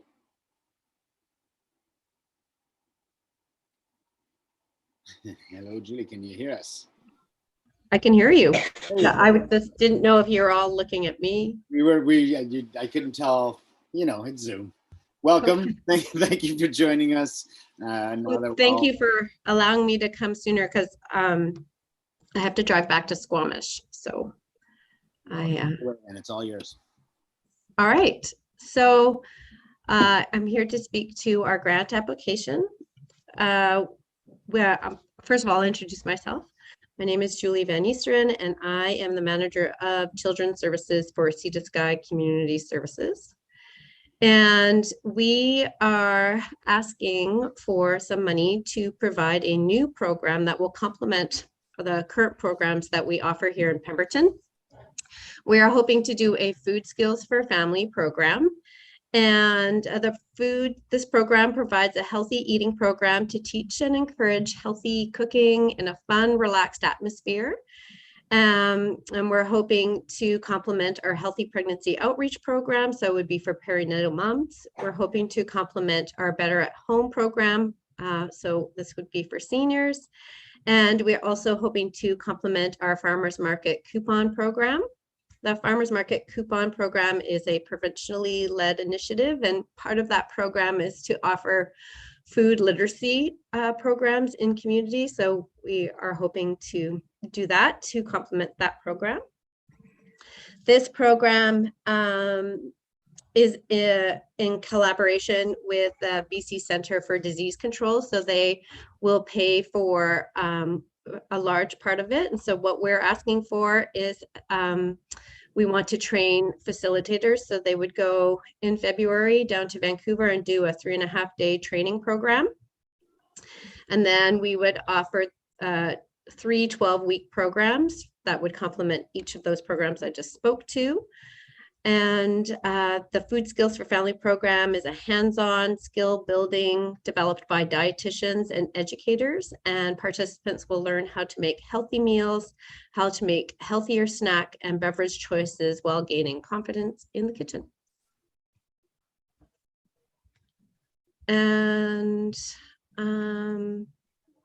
yeah, so we are asking for facilitators' wages, administration fees, transportation for participants if required, and some child minding service for some of the HPOP participants if those mothers are bringing their children. Each program would run a course of 6 weeks, with each session taking place every week. And each session is about 3 hours long, and it would be held in our community kitchen here at Program House. Does anybody have any questions?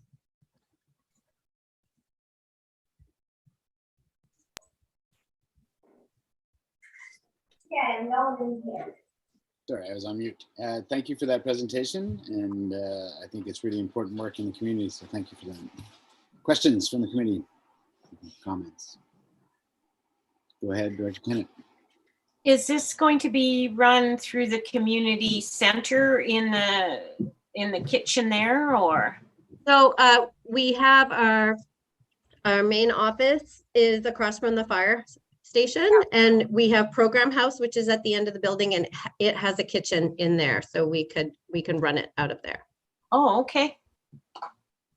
And we're also, the food bank is moving locations to the old Reuse It center. So we're planning to renovate where the food bank is right now and have another kitchen area in there. It's also something that we're planning. Awesome. That's great. Any questions? All right, seeing none, thank you again for your time and for the work, and safe drive back to Squamish. Okay, thank you very much for listening. Thanks so much. Take care. Okay, take care. Happy holidays. Same to you. Okay, next up we have Steve McCloskey, Meredith Kemp, the Chamber of Commerce, Pemberton District Chamber of Commerce. Let's admit them.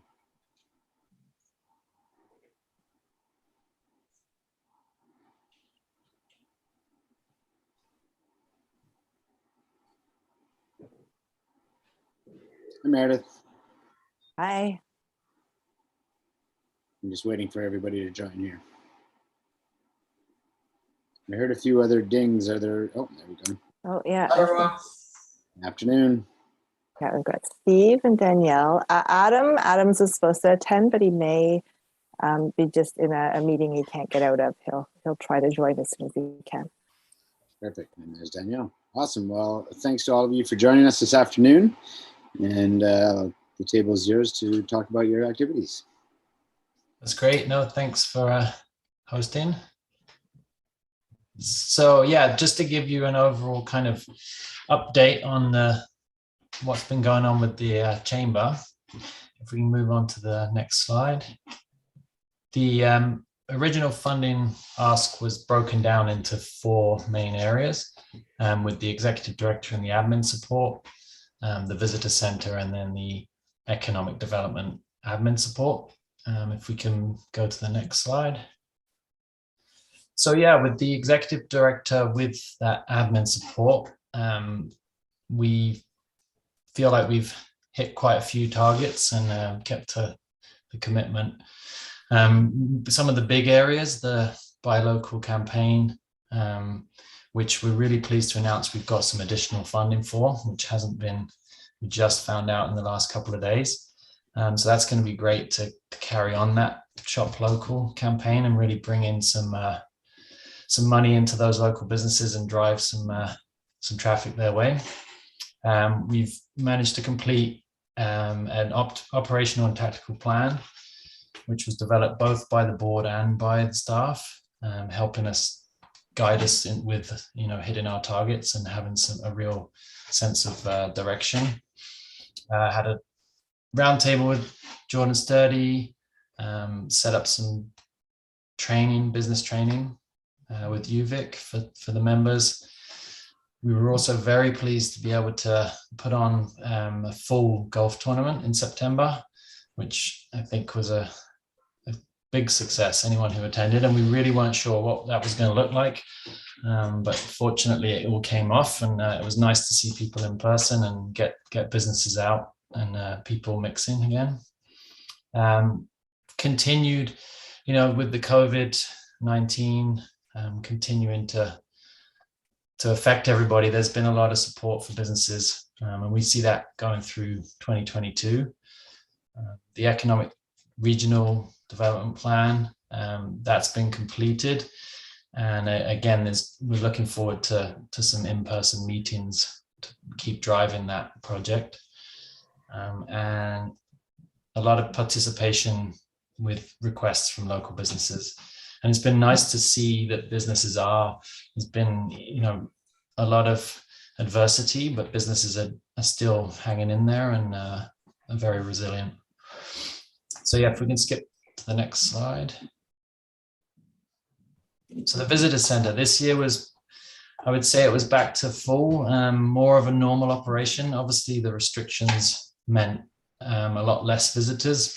It was mainly from BC and Alberta, but there was a new visitor center, Tina Bouchan, who if you haven't met, she's amazing. She's been doing a great job working with the summer students to keep the visitor centers going and keep that in-person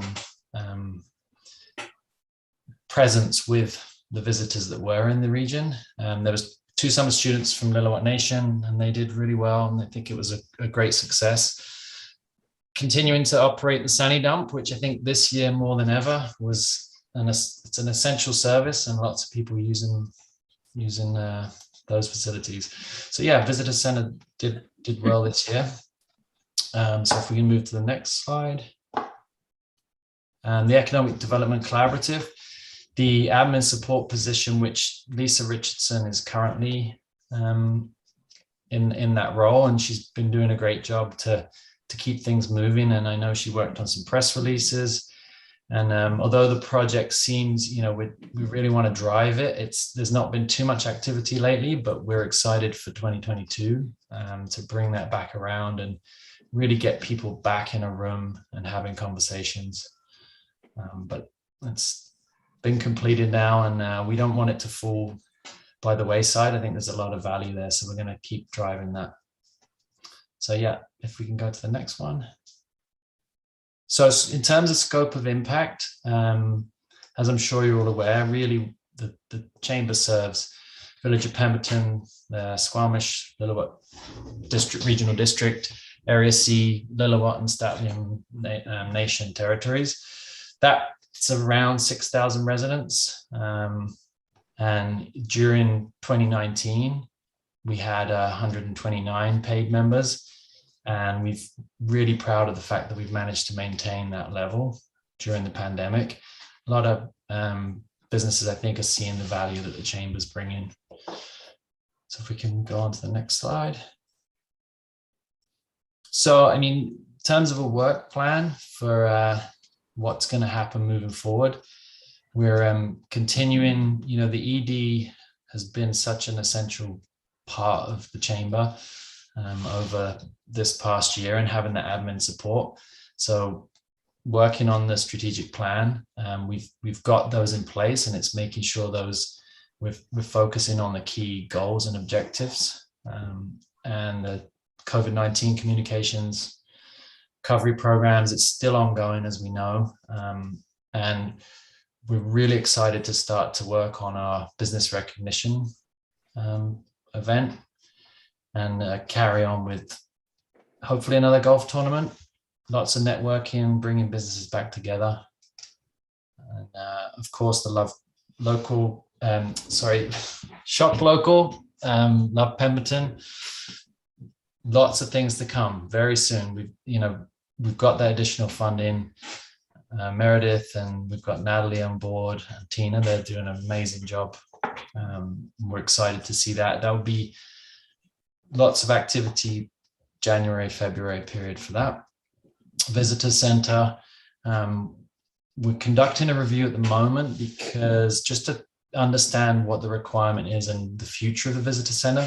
There's been lots of talk of how some communities go to not having in-person meetings and not having, you know, more of a booth type scenario. So we're looking at all different avenues, but seeing a lot of value in that in-person contact with visitors to the region.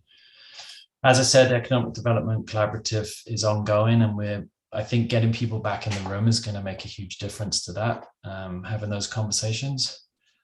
And again, part of our strategic plan is to see how the Chamber can be involved more in that economic development portfolio. So yeah, I think that's, if we can go to the last slide, that's really the end of our summary. And we just want to say a big thank you to the Village of Pemberton and the SLRD for the continued support. It's really making a difference, and we feel like we're doing a good job of stewarding that money and keeping everything rolling and trying to hit our targets. Thanks, Steve, for the presentation. I'll open it for questions. Any questions from the committee? No questions. There you go, Director Kennett. I just want to say good work. I think the Chamber has done a great job, and I think the synergy between Tourism Pemberton and the Chamber of Commerce is really important as well, and good job done. I know, being in the tourism sector and also a member of the Chamber, just on a personal, our business, you know, there was a tremendous amount of folks that have come from the Lower Mainland and so on, and have discovered Pemberton, and we can certainly build on that. And I think the Chamber is doing a good job spearheading all of the businesses in the community under difficult times. So thank you. That's great feedback. Thank you, Janice. Yeah, I agree. It has been difficult times, and the Chamber's been there to support the businesses through this much longer pandemic than we all hoped. But since the beginning, the Chamber's been there as a key partner, supporting business and the community. So it hasn't been easy. So thank you for that work. Any other questions or comments? Seeing none, thank you again for joining us and making some time. And we'll be in touch. Have a great afternoon. Happy holidays. That's great. Thank you for your time. Thanks, everyone. Thanks, all of you. Take care. Bye, everyone. Bye.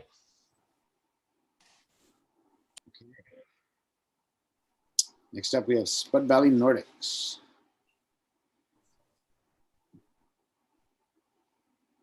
Admitting her now, Chair. Thank you. Thank you. Hello, Dolores. Hello, I'm here. Good afternoon. Thanks for being here. And we're happy to turn it over to you to hear about your program. Oh, great. You want to hear about the grant that I just received, that we received this year first? Sure. So, and I'm going to see, you're going to see the photographs, I guess, at some point. We'll proceed at your pace. We have 5 minutes for your presentation. Okay, so I'll just let you know. So that was very good. We were very happy that we received the $3,000. And what we did with it, we bought warm-up suits for 8 cross-country ski racers, junior racers that are, this is their second year in the race group. And we bought warm-up jackets to go over top of those. And the cost for those, the total cost of all of that with the embroidering of the logo on and everything, was $4,312.19. The grant paid the $3,000. The kids' families and coaches paid $800. And then the club fundraiser, we have the Lumpies run each year, and that paid the last $512.19. So everybody's very happy to have those outfits, and some of them went to a training camp already at wearing them, and we thought we'd get photos of the whole team, but apparently conditions weren't right for the photos. So you see a few photos of them. So they're very happy to have those. And there's a race coming up on the 19th of December, and I think all of the children will be in. At least 5 have registered already, and they'll be wearing their outfits. So Pemberton will be well represented at the race at Whistler Olympic Park on the 19th. So thank you very much. And what I've done, so today it should have been in the Peak magazine. We put a thank you to the regional district and the village of Pemberton for the grant. And that was to appear in, I don't see the Peak magazine, so it was to appear today in the magazine. So any questions on that? Any questions? Dolores, how long have you been running this program? I think 150 years. No. At least. I would say, I think it's about 35, 36. That's years. great. That's I know. awesome. Thank you so much. That's great. It's really good to have so many kids involved in it, and because it is a lifetime sport, so they can ski forever, right? So it's great. Yeah, and then to go on with, we applied for a grant for this year, and I didn't know when the application had to be in, but thank you for looking at it now. And what we want to do this year is we want to have money for the race fees and for waxes. Our club has always paid for all the race fees for any child that wants to go in a race. And last year, there were no races at all held anywhere in the province. But this year, we're going to have quite a few. And the club, the race team, is planning to go to quite a number of them. And we also encouraged any child, even if they're not in the race group, any kid from 5 years old and up can go in the races. And there's going to be 3 of them held at Whistler Olympic Park.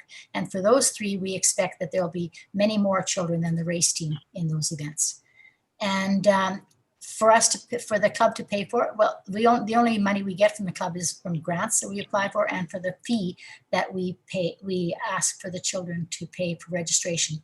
And with that fee, we pay for to train the coaches. The coaches have to take training courses. They all have to be have the national coaching certification courses. And so we pay for their courses because everybody in the club is volunteer.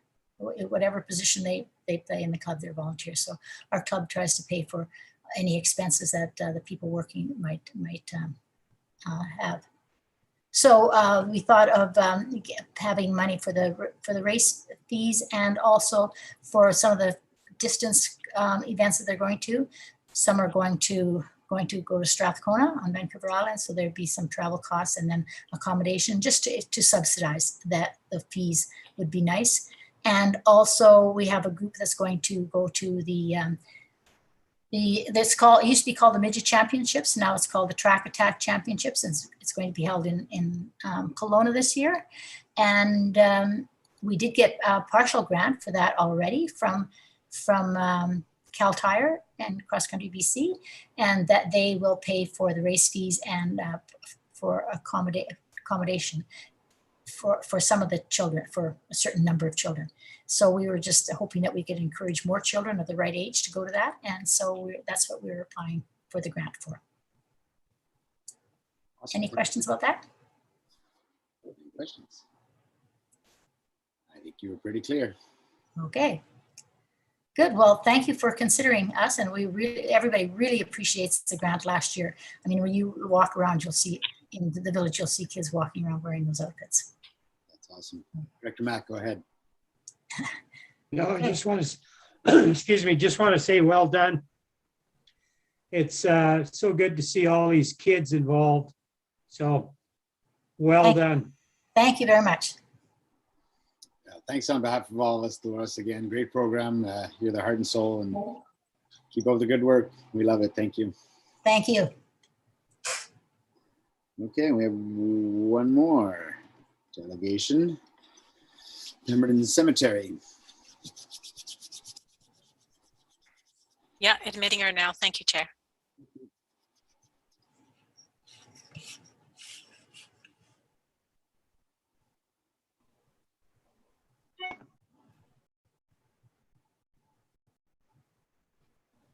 Hello, Ms. Walden. Thank you for joining us. Oh, hi. I was curious if you'd be on there. Good afternoon. How are you? I'm good. How are you? Good, thank you. Are you on your own, or is Tanis joining you? Tanis has had to work today at the Legion, unfortunately, last minute change up. Well, when you're all set, we'll turn it over to you. Okay, well, as you guys already know, we did the majority of our enhancement project in the previous year, so we just had a couple of kind of bigger items that we wanted to take care of. So we bought the columbarium. That was the largest expense for the whole project with your help. So that was to address the lack of space that we have on the site. I think there's kind of not very many plots left. So the columbarium is designed to hold cremated remains. And so there's spots now for 60 urns on just a 4x6 footprint. So that's been a great addition. I think, oh yes, here's the pictures of it getting delivered. Thank you to the lady that put this together for us off of our website. And then you can see we took care of some landscaping along the front as well. Alan Fraser brought some crew and all of the materials and donated everything, which was amazing. So we've got some flowers in the front beds there and then along the front of the fence at the parking lot. So that looks a lot better. And we had a water tank delivered to us from Sabre Rentals, and the Meadows fire truck filled it up all summer long. And my parents and my child and I watered everything throughout the summer, which it was a hot one. So we were lucky we were close by to keep everything going. The doors are still not hung on the tool shed, but that will happen hopefully soon in the spring. And we've got some benches, one's arrived, so we're going to put that together soon, hopefully, and get some more in the spring with the leftover funds that we have. I think we've got a few $1,000s left over, and that's where that money's going to be spent, buying some extra benches.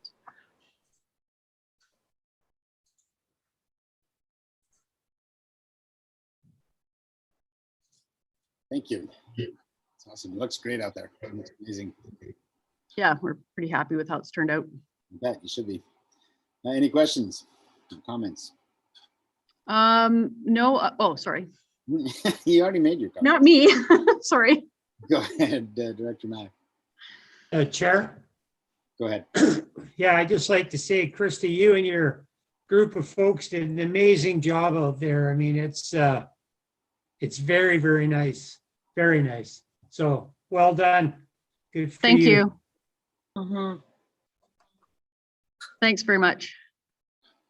Director Zant, did you have your hand up? Yeah, it was just to echo what Director Max said. I said in the 4 years I've been here now, it looks amazing. It's been a lot of good work done out there, and the volunteer hours about it have been spectacular. So it looks great, Thanks. Krista. Thank you. And actually, it was neat because we spent a lot of time up there, every day watering the plants, and it was amazing how many people drove in, to visit the site and just made the comment that they never felt like they could do that before, just with the parking situation and that kind of thing. So it was neat to hear so many comments from people over the course of the summer. Go ahead, Director Kenny. Good job, Krista. Just have a question. Can someone asked, can people pre-buy a plot, or have you got that kind of system in, or they do in other places? I know my mom has her plot bought and paid for already. So I was just wondering if you've got that going on. Oh yes, yeah. They've been taking plot reservations for a long time. So when I say there's not a lot of plots left, that's not including a lot of plots that are already reserved but not occupied. So there's more space than what I probably led you to believe. I think there's 30 odd plots that are reserved. So yes, if people want to, that we have a website that they can go on and get that information. Thank you. Great. All right. Thanks again, Krista. Awesome. Thanks a lot. Have a good afternoon. Bye. Okay. So is everybody good? Does anybody need a break here for 5 minutes? You good to carry on? Go right in. 5 minutes. All right, 5 minutes. Back at Thank you. 1.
Hey, Melanie, I keep meaning to ask you in between delegations, none of the other council members registered for the meeting or signed in for the meeting?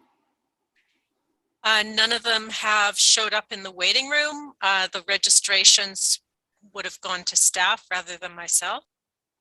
Right. You know, I saw them go out. Okay, just checking. Thank you.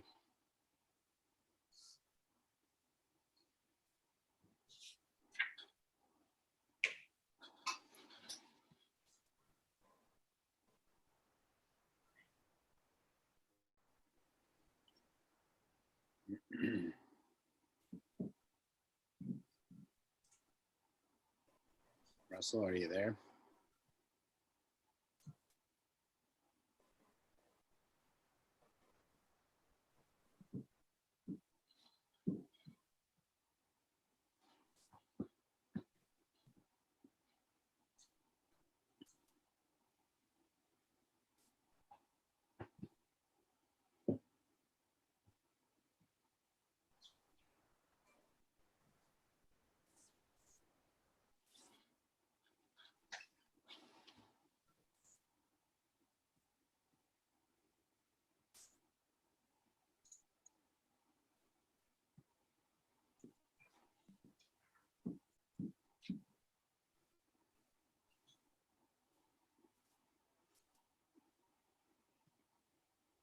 Nope. There we go. I'm just missing Jan.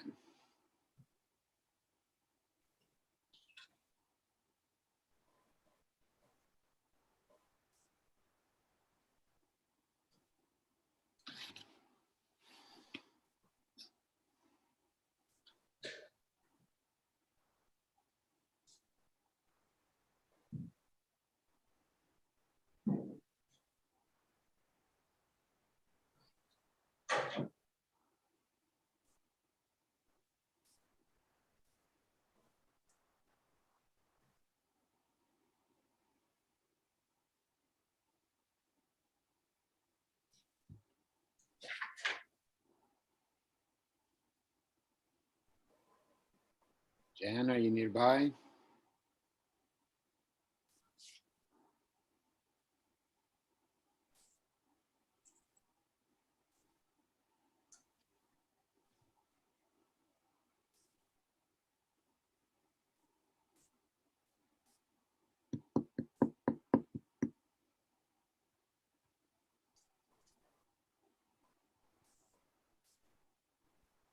Okay, I'm going to call the meeting back to order. Hopefully she joins us in a second. Yeah, I think we should just carry on, Chair. Yeah, okay. So we're back to, sorry, I think I don't have the number in front of me, but the PVIF intake report, I think it's 6.4. And I don't know if you have any comments after the presentations, Ms. Campbell, or if we're ready to just go into talking about our funding requests. Chair, thank you. I would just re-emphasize that we did have the additional funding, the late funding request come through from Spud Valley Nordics, which does have a small impact on the numbers in that arts, culture and recreation stream. If the committee chooses to recommend to fund that. So that is just a slight change to the report. Other than that, each of the applications, including PAUSE, which is a presentation to come, they're sort of set out one by one for discussion. But I am happy to take questions as discussion continues. Okay. So how does the committee want to approach this? Do we want to go one by one here? Do we want to look at it quickly as a whole in how we are, the capacity of our funds? So again, just to remind us, we're over by 5,200 and change in the arts and recreation, but we can't accommodate all the requests because we do have a carryover. So we can't accommodate all the requests as they are laid out for us. You know, it does put us over a little bit, but we can make it happen this year, and we'll have to figure out next year or ongoing, depending if all the requests are the same. And on the side of the economic fund, and staff, please correct me if I get my numbers right, because I don't want to go back and forth to the report, but we have $20,000 or $30,000 request from Tourism Pemberton, and 27,500 from Pemberton Chamber of Commerce. The Pemberton Chamber of Commerce 27,500 includes $8,000 for the actual visitor center on its own. So really the Chamber of Commerce is getting 19,500 as it's laid out for their operations, 8,000 for the visitor center. And just to clarify, that $30,000 request, does that encompass the snow clearing? Okay, thank you. I believe that is included in their budget for this request. Last year, it was a separate request that was funded out of Arts, Culture and Recreation, but they haven't included it in that ask this year, 2022. Correct. So last year we did $20,000 for Tourism Pemberton, which was the equivalent, pretty much the equivalent of what we gave, provided the Chamber of Commerce. And then on top of it, Tourism Pemberton was provided money for the snow clearing out of the other fund, and Chamber was also provided funds for the info booth. So this year, with the total request, if they were as they stand, we would be at $57,500, and we have $50,000 in fund, which puts us considerably over, as well as leaves nothing for any one-time funding requests. Go ahead, Ms. Campbell. And Chair, just there are also administrative fees and staff time fees that are required to come out each year as well. Again, we do for the economic development, there is a small amount of carryover, an estimated amount. Obviously, we're not at the year's end yet. So there is a small amount of carryover, which can help with that balance. But I just wanted to make it clear that there are additional costs to come out as well. Right. Thank you. Yeah, that's right. So, when I say we're 7,500 short, we're actually more than that. We're plus administration fees.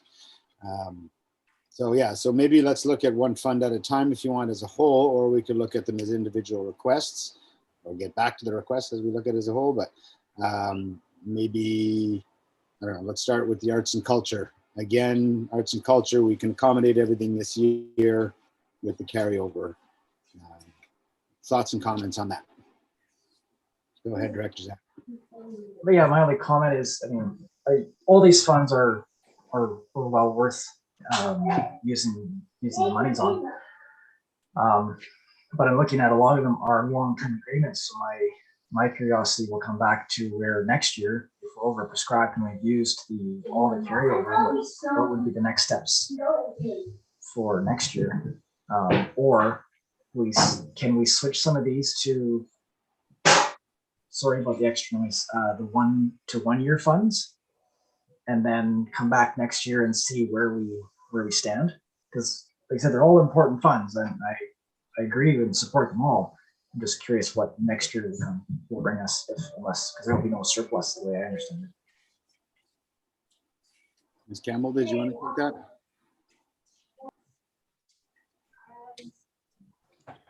I'm just thinking about through the policy. I feel like the committee is able to make changes, but CIO Helmer, if you have any comments? Chair, is that all right? Yes, please do. Yeah, go ahead. Sorry. Okay, so I would echo Councillor Zant's concern, because the agreements that we have at this point, other than the one that was applying under the 2021 intake for Spud Valley, the other ones are all, they're looking at a 3 to 5 year. One of them is 3 years and the others are all 5 years. So the total fund, inclusive of the administrative, has an annual maximum requisition of $75,000 a year. And if we were to proceed with all of those commitments, it's just over $80,000 a year. So we would very quickly deplete all of the funding, and there would be no funds available for those one-time applications that do come through during the year. So that is something also that you may want to look at. I think you would have the ability to change either the value or the term, or a combination of both for the applicants, if that was the committee's desire to do that. You don't have to go with what they've asked for. It's at your discretion which ones you approve and to what value you approve them and for what term. And can you maybe just remind us, this question will probably come up for the other fund as well, what's the process if we want to increase the funds? Yeah, so if you want to increase the funds, you, under a service establishment bylaw, you're allowed to do that without going out to the electorate only once every 5 years for a maximum of 25%. We're not at the 5-year mark. And the other option is through an amendment to the service establishment bylaw, which means circling back and going around through the entire process the same way as the bylaw was established in the first place, to make a change to that maximum requisition amount and have electorate approval to do that. So the short of that is that if we do on either fund want to increase that funding, it's certainly not happening for this year and the funds that are ahead of us, and it's a process that'll, would that be, is that unrealistic for next year's budget? If we set that in motion, not right now. I don't want to have the full conversation right now and set it in motion now, but if, and just to understand timelines, to go through that process to increase the funds, how long would that take? The process would take some time, and there are, as you are aware, other service establishments, including one for this particular committee, that would have to be, it would have to be prioritized in relation to all of those other service establishments and amendments. So increasing the levels on this service establishment would go into the queue of establishing the other service establishment. Okay, so in other words, we're a couple years away at least from being able to increase our fund through that means. So we have to work with what we have right now. And we have to consider the future. If that is what we want to do to increase those funds, then we should get that thought in motion in a future PVUS meeting so that it can get in the queue. But in the meantime, these are the funds we have to work with. So again, right now we have enough to cover this year's requests. How do we want to proceed? Go ahead, Director Mack. So tell me again how much we are short in both funds. One fund we have a carryover. Well, in the Arts and Recreation Fund, without administration fees, we're about $5,400 to round it out, $5,400 over prescribed. We do have enough carryover from last year's budget to cover that for this year. So there's not a shortfall for this year, but as Director Zant points out, signing on to these long-term agreements means that next year we will also be at least $5,400 short if we go with all the requests. So just to answer your question, there is no cash required right now to cover the request for this year. But those are the agreements we're looking at. So, you know, okay, now what about the other fund? The other fund, similarly, we are 7,500 over prescribed, and that doesn't include administration fees. So that's at least $10,000, we'll call it, for this year. And that would be buying, you know, if we go with everything this year, which means we're giving Tourism Pemberton a 50% increase on their budget and a 0% increase on Chamber of Commerce budget if we were to go with that model. And we're about $10,000 over prescribed. And the other part that bothers me, and you know, we only have so much money to go around, is that we don't have any money for those one-time requests where somebody comes up with a great community idea and says, hey, we need $2,000 to throw an event, you know, a curling event or whatever, right? We don't have any of those funds left, which is too bad, but I don't know that we're going to be able to call that back anyway. I'm just saying, I find that sad.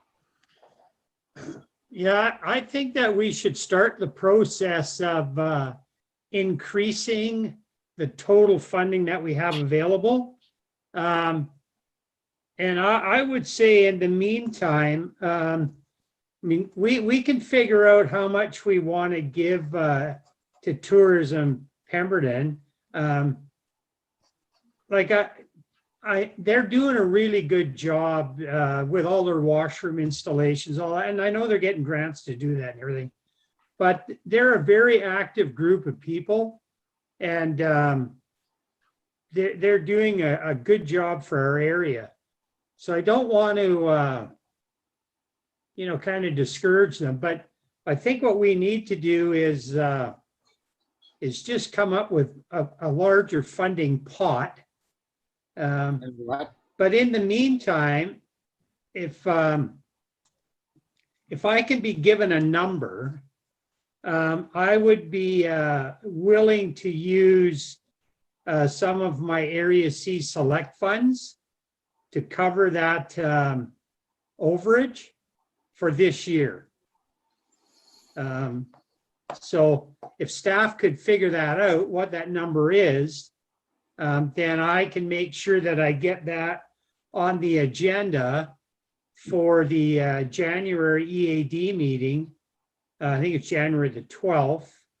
And then that money could then go into the pot, I guess you would say.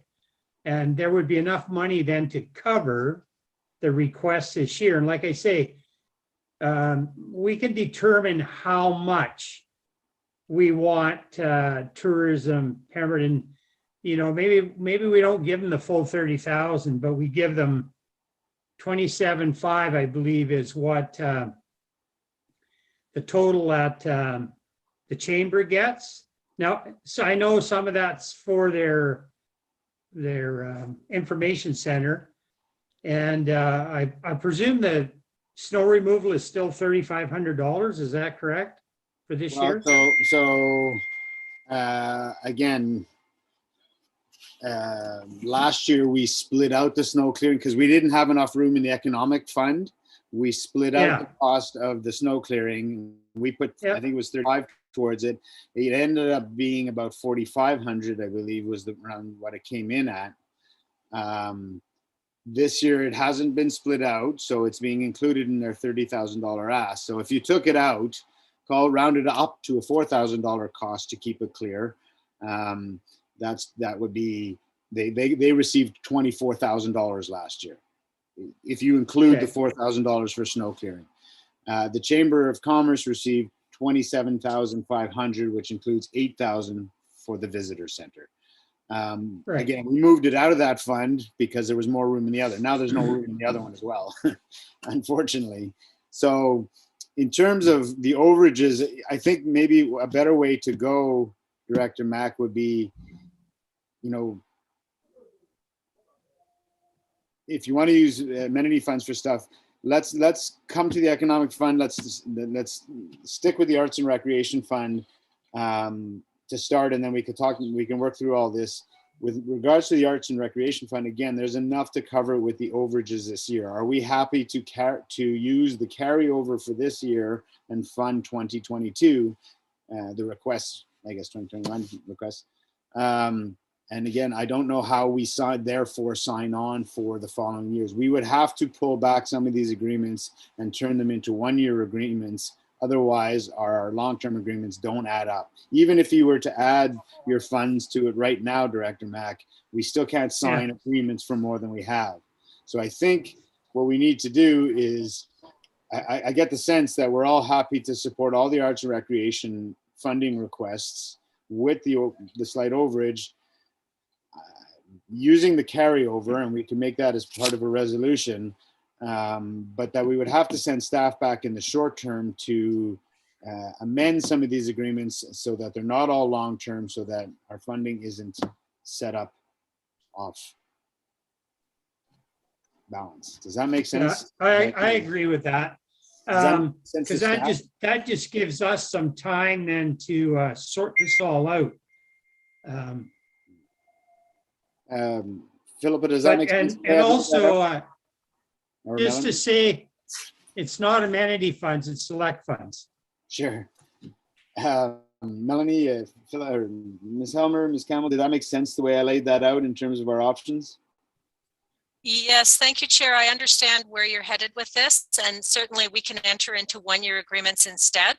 But if you're looking at scaling back, not making all of them long-term, it would be good to have directions on which ones, if any, would be long-term and which ones would be 1 year from the committee. Right. So that would be another whole long time. Go ahead, Ms. Gilmore, you have some clarity? No, I have a question. You made a comment that potentially, amending contracts that have already been entered into. I think that could, I don't want to necessarily speak on the SLRD's behalf, but that would be a little bit more complicated than only looking at maybe a 1-year funding agreement for this year. I think that would probably be cleaner because we've already made a commitment on the long term to some of these and finalize those agreements. So if we went with any new requests as being 1 year, that would allow, we're not over in terms of our long-term commitments. Is that what you're saying? Is that right? I think that would be cleaner. I would defer obviously Oh to yeah, CA no, or if Hallmark. the numbers work that way, absolutely that would be cleaner, yeah. So For clarity, that was my understanding, that we were only talking about the new application report, which includes 1 under the ECDEV and 4 under the arts culture. Okay, cool. I do have you, Jan. I'm just trying to make sure we got everybody understand what's going on, including myself. Yeah. So there it is. We can fund, if the new requests that came in, if we fund them for a 1-year term right now, with the funds in hand, with the carryover, we can fund all the arts and recreation funds. We could talk about in a moment how we move forward in the future to increase those funds, but we can do it as laid out. Sorry, Jan, go ahead. Yeah, my concern is the same as yours was, though, Mike, is that what if we have, some special committee coming forward with an event or something, how can we help those folks out? Yeah. So, if we commit everybody to all the asks now for what they want, which is I'm in support of, but where are we gonna, maybe Russell can come up with something, on somebody say in July who wants to put on a summer event of some kind or something. I agree. And the only way to avoid that is to go back, to lower some of the requests. When we spoke about it in council on the arts and rec side, PAWS was the only one that was identified as, wow, that's a big increase. Do we need to go to the full amount just because of the problem we're having right now? We also discussed the fact that it's over prescribed. So, we said, oh, well, if we want to pull it back on anything, maybe a couple $1,000s on PAWS, just because they've done a really big jump. Everybody also recognized all the great work that PAWS does. And, that was the only thing that was brought up at council, and that's the only other way to leave any funds in the pot is to reduce some of their requests. So, Yeah, go ahead. So, excuse me, what we could do as far as say with PAWS, if you want to pull them back to say $12,000, excuse me, and then direct them to come to the EAD committee, Area C select funds to get their other $3,000. I mean, I would be more than agreeable to that because I've always contributed Area C money to that organization because I think they're very worthy and do a wonderful job. So, anyways, I would be more than willing to put that extra $3,000 to them from Area C select funds. So then you could take $3,000 and pull it back into to this from that one alone. And I was going to suggest to Mrs. Lowe's that I'm going to have to get a hold of her, because I think that like I would really like to support her program and with Area C select funds, because it's a wonderful thing for the kids, that sort of stuff. I don't believe that in the 7 years that I've been here, she's ever asked for any money from Area C, and I think she should. So anyways, I'll talk to her about that.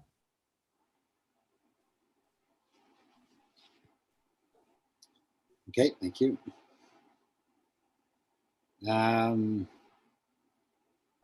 So I mean, I think maybe if that's the approach we end up going, so I think maybe Director Mack, if there's any supplement, like if you'd like to supplement any of the funding that goes on through your other means, you could sort of note that and figure out how to do that with staff outside of PVUS, because that comes from you. Recognizing whatever gets decided today, you can make those decisions and then make those arrangements, and that way there's not motions here on that, because I think it's maybe not the right place. Yeah, no, that's fine. But with that in mind, I haven't heard you, but I'm hearing perhaps that we approve all the funding in the Arts and Recreation Fund, with the exception of PAWS, which is reduced to $12,000. Is that sort of the direction we're going on the Arts and Rec Fund? Is everybody? Yes, I agree. And then do we want to look at the... Yeah, one thing at a time here. Okay, sorry. Yes, I agree with you. So before we get into that, staff, would you like me to hit one fund at a time, or is a general motion to that effect going to be okay? Go ahead, Ms. Hammer. Yes, thank you, Chair. One fund at a time would be good. Yes, so if we could pass the resolutions separately, it'd make it easier. Last year we had to do a partial rescind. It was really messy. So if they could be separate, it would be easier. Okay, so let's look at the funding request for the Arts and Rec. Ms. Campbell, I'd rather not go back and forth. Can you take us through one at a time and we'll get a resolution?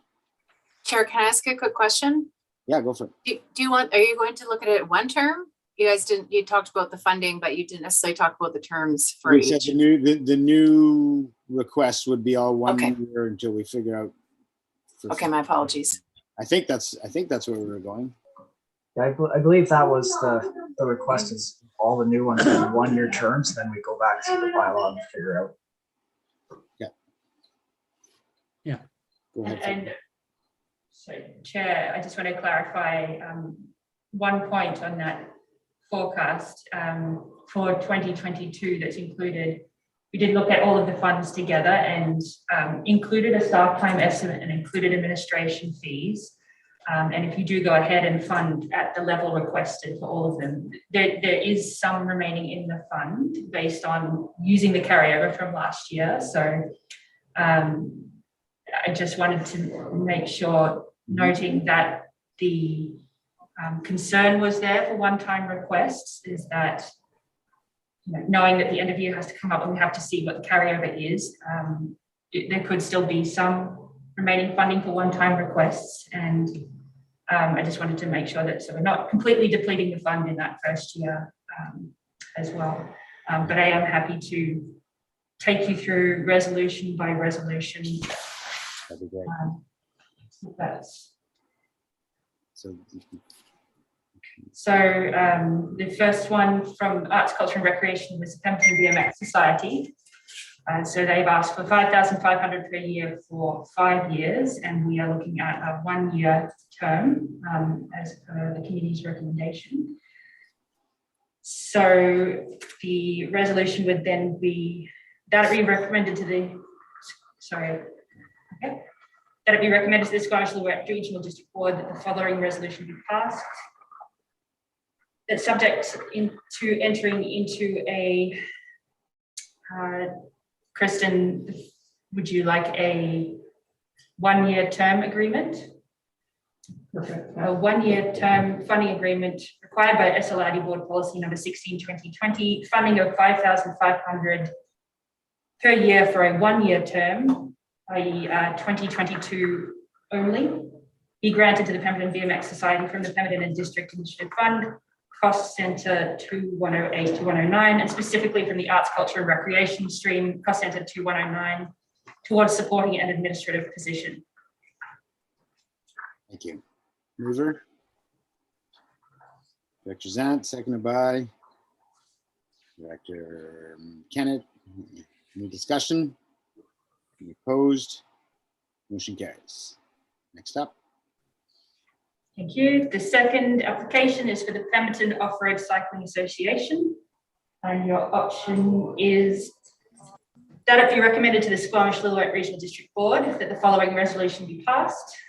That subject into entering into a one-year term agreement required by SLRD Board Policy number 16/2020, funding of $12,000 per year for a one-year term, i.e. 2022 only, be granted to the Pemberton Off-Road Cycling Association from the Pemberton and District Initiative Fund, cost center 2108 to 109, and specifically from the Arts, Culture and Recreation stream, cost center 2109, towards supporting a full-time executive director position.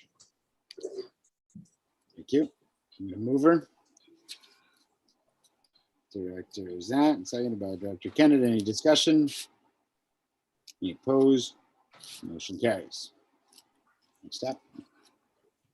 The next application is for the Sea to Sky Community Services. And the suggested resolution that it be recommended that the Squamish-Lillooet to the Squamish-Lillooet Regional District Board that the following resolution be passed. That's subject to entering into a one-year term agreement required by SLRD Board Policy number 16/2020, funding of $11,424.60 per year for a one-year term, i.e. 2022 only, be granted to Cedar Sky Community Services from the Pemberton and District Initiative Fund, cost center 2108 to 109, and specifically from the Arts, Culture and Recreation stream, cost center 2109, towards supporting a Food Skills for Families program. Moved by Director Zant, seconded by Director Mack. Any opposed? Motion carries. So the final one is for the Pemberton Animal Wellbeing Society. Sorry, hang on 2 seconds, Ms. Campbell. So before she reads that out, are we talking about 12,000 or 15,000? Who's making the motion? I'll make the motion that is 12. Okay, go ahead, Ms. Campbell. I would like to point out we do have the option to receive the application for information and defer the decision on funding until the organization can attend a committee meeting and present their request. So that is your first option. That is a good point. Yeah, sorry.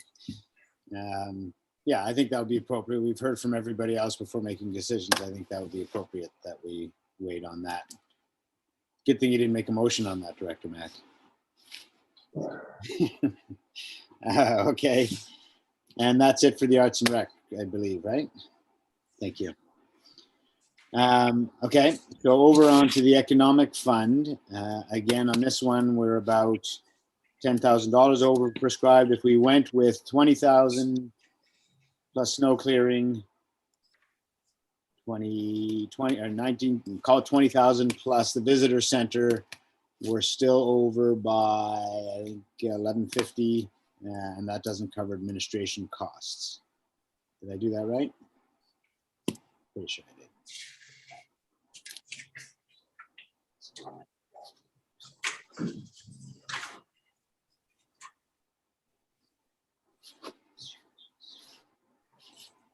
Yeah, that puts us at 52,000. So again, if we went with 20,000 for Pemberton Chamber of Commerce plus 8,000 for the info center for them, and we went 20,000 for the Tourism Pemberton plus 4,000 for snow clearing, that brings us to 52,000. which is $2,000 over prescribed, plus that doesn't account for administration costs. And we have no carry. Do we have carryover in that fund? No, right? We do? Yeah. So sounds like we have enough carryover to cover it again for this year. But we run into the same problem. Yeah.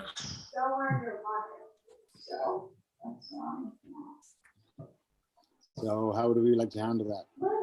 And just go, sorry, to bring forward the council's comments on this, or to do something similar to that.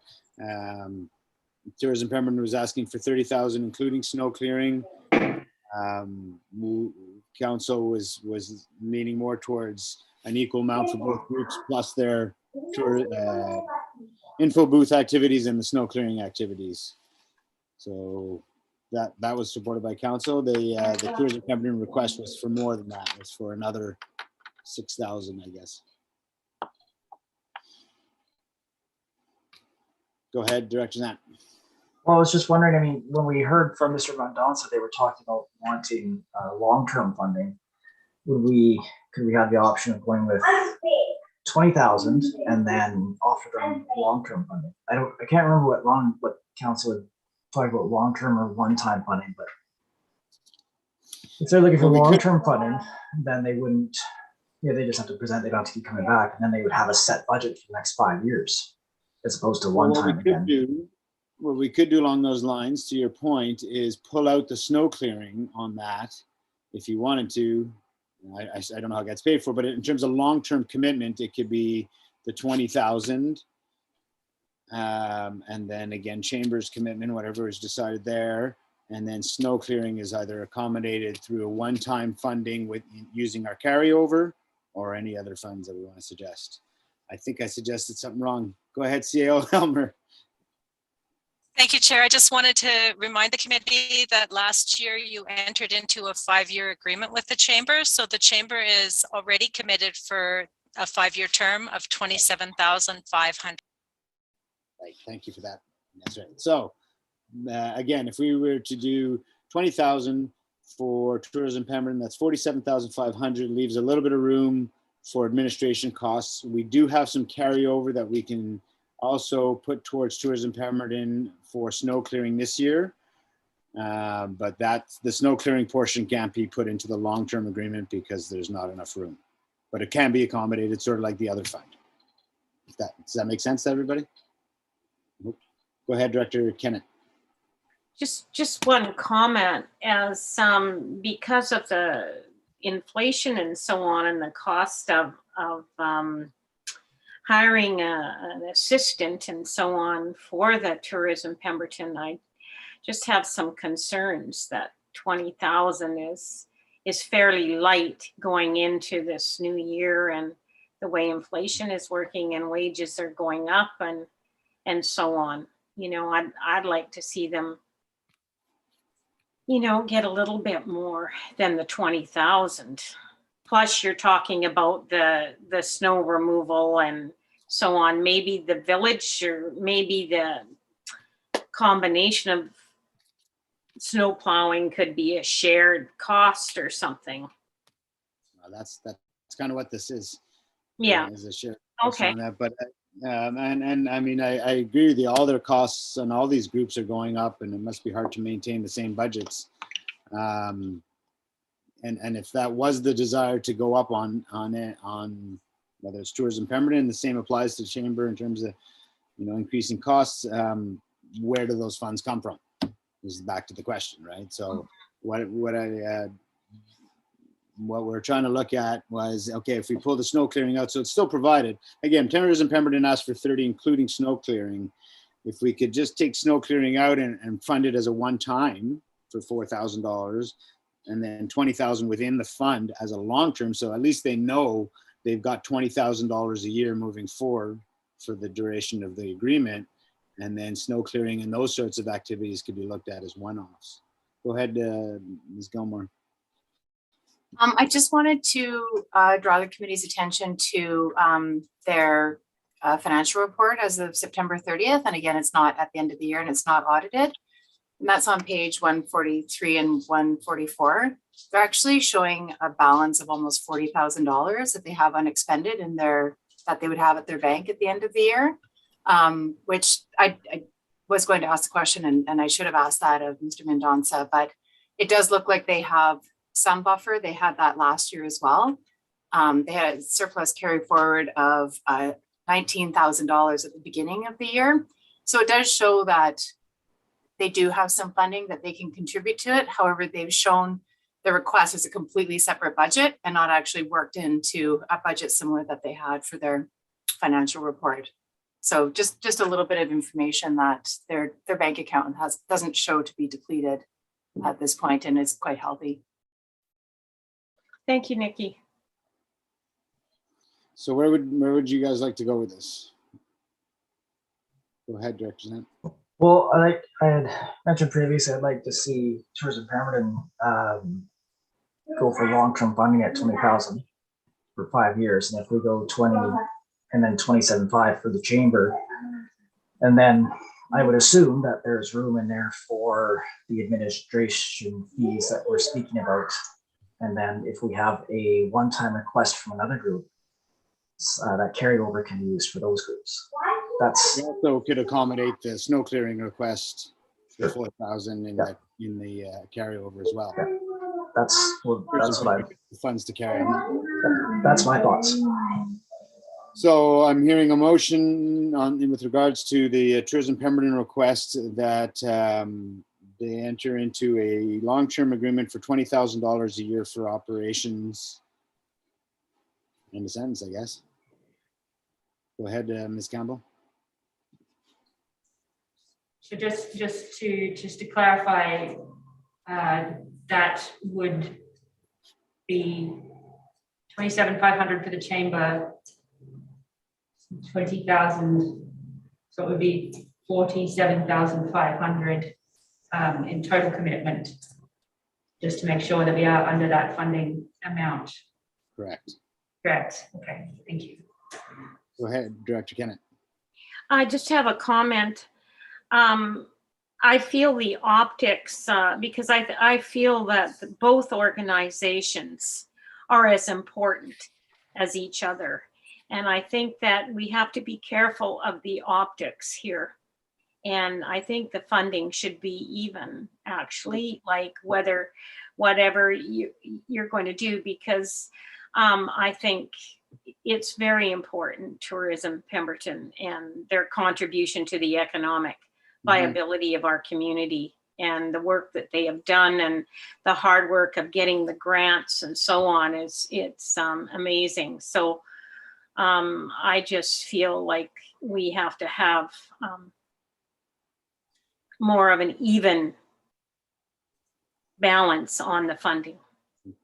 Sure, I would agree entirely with you, and I thought that was what we were sort of achieving. I mean, 27.5 again, 8,000 of that goes just to the visitor center. One could easily argue that the visitor center is all about tourism.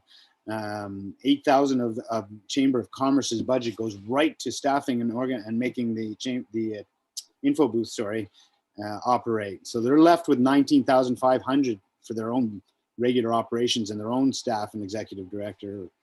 And that's why we sort of broke it. It would be 20,000 for both of the organizations.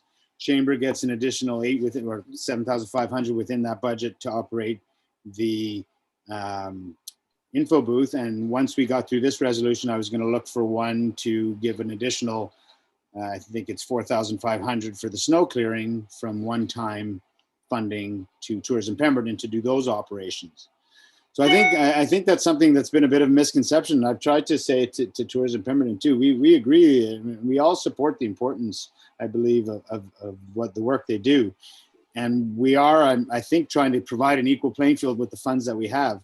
It's about $20,000 each, and then those additional activities that they put on there. So that's the way I look at it. But I'm not saying that that's okay. Just to comment on that, Mike, that was good clarification for me. Thank you. No problem. Anybody else? So I will second Ryan's So seconded by Director Mack. Any further discussion? Any opposed? No. Oh, go ahead, Director Clark. Thanks, Chair. Can we just read it out loud so that we're all? Sure. I believe in, correct me if I'm wrong. Thank you. So I have that subject to entering into a long-term funding agreement required by the policy, funding of $20,000 per year, i.e. for from 2022 to 2026 exclusive, be granted to Tourism Whistler. No, Pemberton. Sorry, Pemberton. Thank you. Yes. And then the rest of the wording that we've had for all of them. Thank you. Yeah. So we had Director Zant, second by Director Matt. Any opposed? Motion carries. And I think maybe just to keep the clarity that, Jan was just referring to, the motion for chamber should be perhaps 27,500 to support a request for 27,500, including 8,000, like just specify the 8,000 towards the info booth. Because I think, we could lay the groundwork for if the info booth ever changes management, maybe it eventually ends up in the hands of Tourism Pemberton. That $8,000 I feel should go with it for the management of that info booth. Yeah. I think I've suggested something wrong again. Go ahead, Ms. Helmer. Thank you, Chair. We don't need a motion for the chamber today because that was made a year ago. Right, there you go. So that was for nothing. I could just shut up. Go ahead, Director Kennett. My question about the long-term funding for the tourism organization is that we just sort of, I thought maybe there would be consultation with Tourism Pemberton and the SLRD to try and work together a number that would work for long-term. So we've committed the long-term of 20,000 now. Then that's a done deal. I think the point is that's all that's available with the money we have. But as soon as we're done this, I'm going to look for a motion to talk about how we increase the funding. Yeah. And so this long term is all we have in the moment. So this secures them in as long as this is all the funds that we have available for the next few years. This is what they have available. And then we'll start working towards how we change that. Okay, thank you. Did I call the question? Oh, we didn't have a question. Where are we at? Somebody help me. I'm really tired now. One-time funding, 4,500. One-time funding, thank you. Motion for $4,500 in one-time funding from the Economic Fund for Tourism Pemberton to do snow clearing activities in Erin Falls, moved by Director Mack, seconded by Director Zant. Any opposed? Oh, come on, what? Sorry, and just to be clear, that's subject to the short-term agreement being entered into, correct? Yes. Thank you. Any opposed? Motion carries. Okay, and that takes us to the Spud Valley 8.1, or sorry, decision on late business. We have 8.1 late business. That is, I guess I need to call vote on that. Sorry, Chair. Sorry, Chair. That was approved as part of the agenda. So there's no decision on late business. We just go to late business. Thanks. So late business is the Spud Valley request. Would somebody like to move their funding of their request? That. Director Mack, second by Director Zant. Any opposed? Motion carries. And now we've already set in motion. So just to be clear where we're going, and if we're talking to our community partners, we've already set in motion in previous meetings and put in the queue the establishment of a service area to accommodate economic development. So we've put that, I believe, and correct me again if I'm wrong, I believe that's already in the queue for the future in terms of how we handle increased requests and need of support for those sorts of groups. What we need to do now is if we want to increase the Arts and Recreation Fund or the PDIF to accommodate the Arts and Recreation Fund, we need to get a motion that sounds something like that. Ms. Helmer, tell us how it should happen. Thank you, Chair. I don't recall economic development having come to the point of a resolution that we needed to look at increasing that fund either. I don't believe that's already in the queue. I thought it wasn't, so it was establishing a service area for that. I thought we'd put it in the service area establishment queue for a separate. Go ahead, Ms. Campbell. Sorry, I'm just trying to find, there is a resolution that has been approved by the board. Sorry, I'm just trying to find the specific wording. It was not for increasing the amount. The resolution was that staff explore the potential of establishing a new financial contribution service that could provide stable long-term funding for eligible organizations pursuing economic development objectives. So it's a slightly different method of going about it, but that is something that has been carried by the board. So that should be enough direction on that for that to move through the queue then, yeah. Okay. So with regards to looking at increasing and getting into the queue on that, increasing the arts and recreation fund, is it a motion to increase the PDIF in general, or is it just, or are we asked, you know, is that the way to approach this? That we have staff look at increasing the requisition for that? Chair, if you're looking to increase the arts and recreation, it has its own bylaw and its own service establishment and cost center. So it would be specific to increasing the arts and recreation service establishment area to a higher maximum amount. And it would be good if you identified what you would like that increase to be. So how much do you want to increase the service area? Because that's going to now form the basis of what goes out to the public for consultation and where we would go with that bylaw. And keeping in mind that once that's done, you can't do that again unless you go back out to the public again for a period of 5 years. Great, thank you. That helps. So what's that number at now, Chair? 75. 75? So any thoughts? You know, we can sort of pick a number that doesn't mean we have to use all those funds immediately, but it can allow us to work towards that over the years, over the 5-year period, so to speak, as requests and costs increase. We also I don't think we want to pick too big a number to leave ourselves room, because it does go out to the public, and we want to have a number that represents, you know, what we think the communities need, right? So I don't know what that number is. We're at 75 now. I'll say 100. Okay. Chair, I was going to say 85, which just covers, gives us 5 extra and then covers the next couple of years of these requests.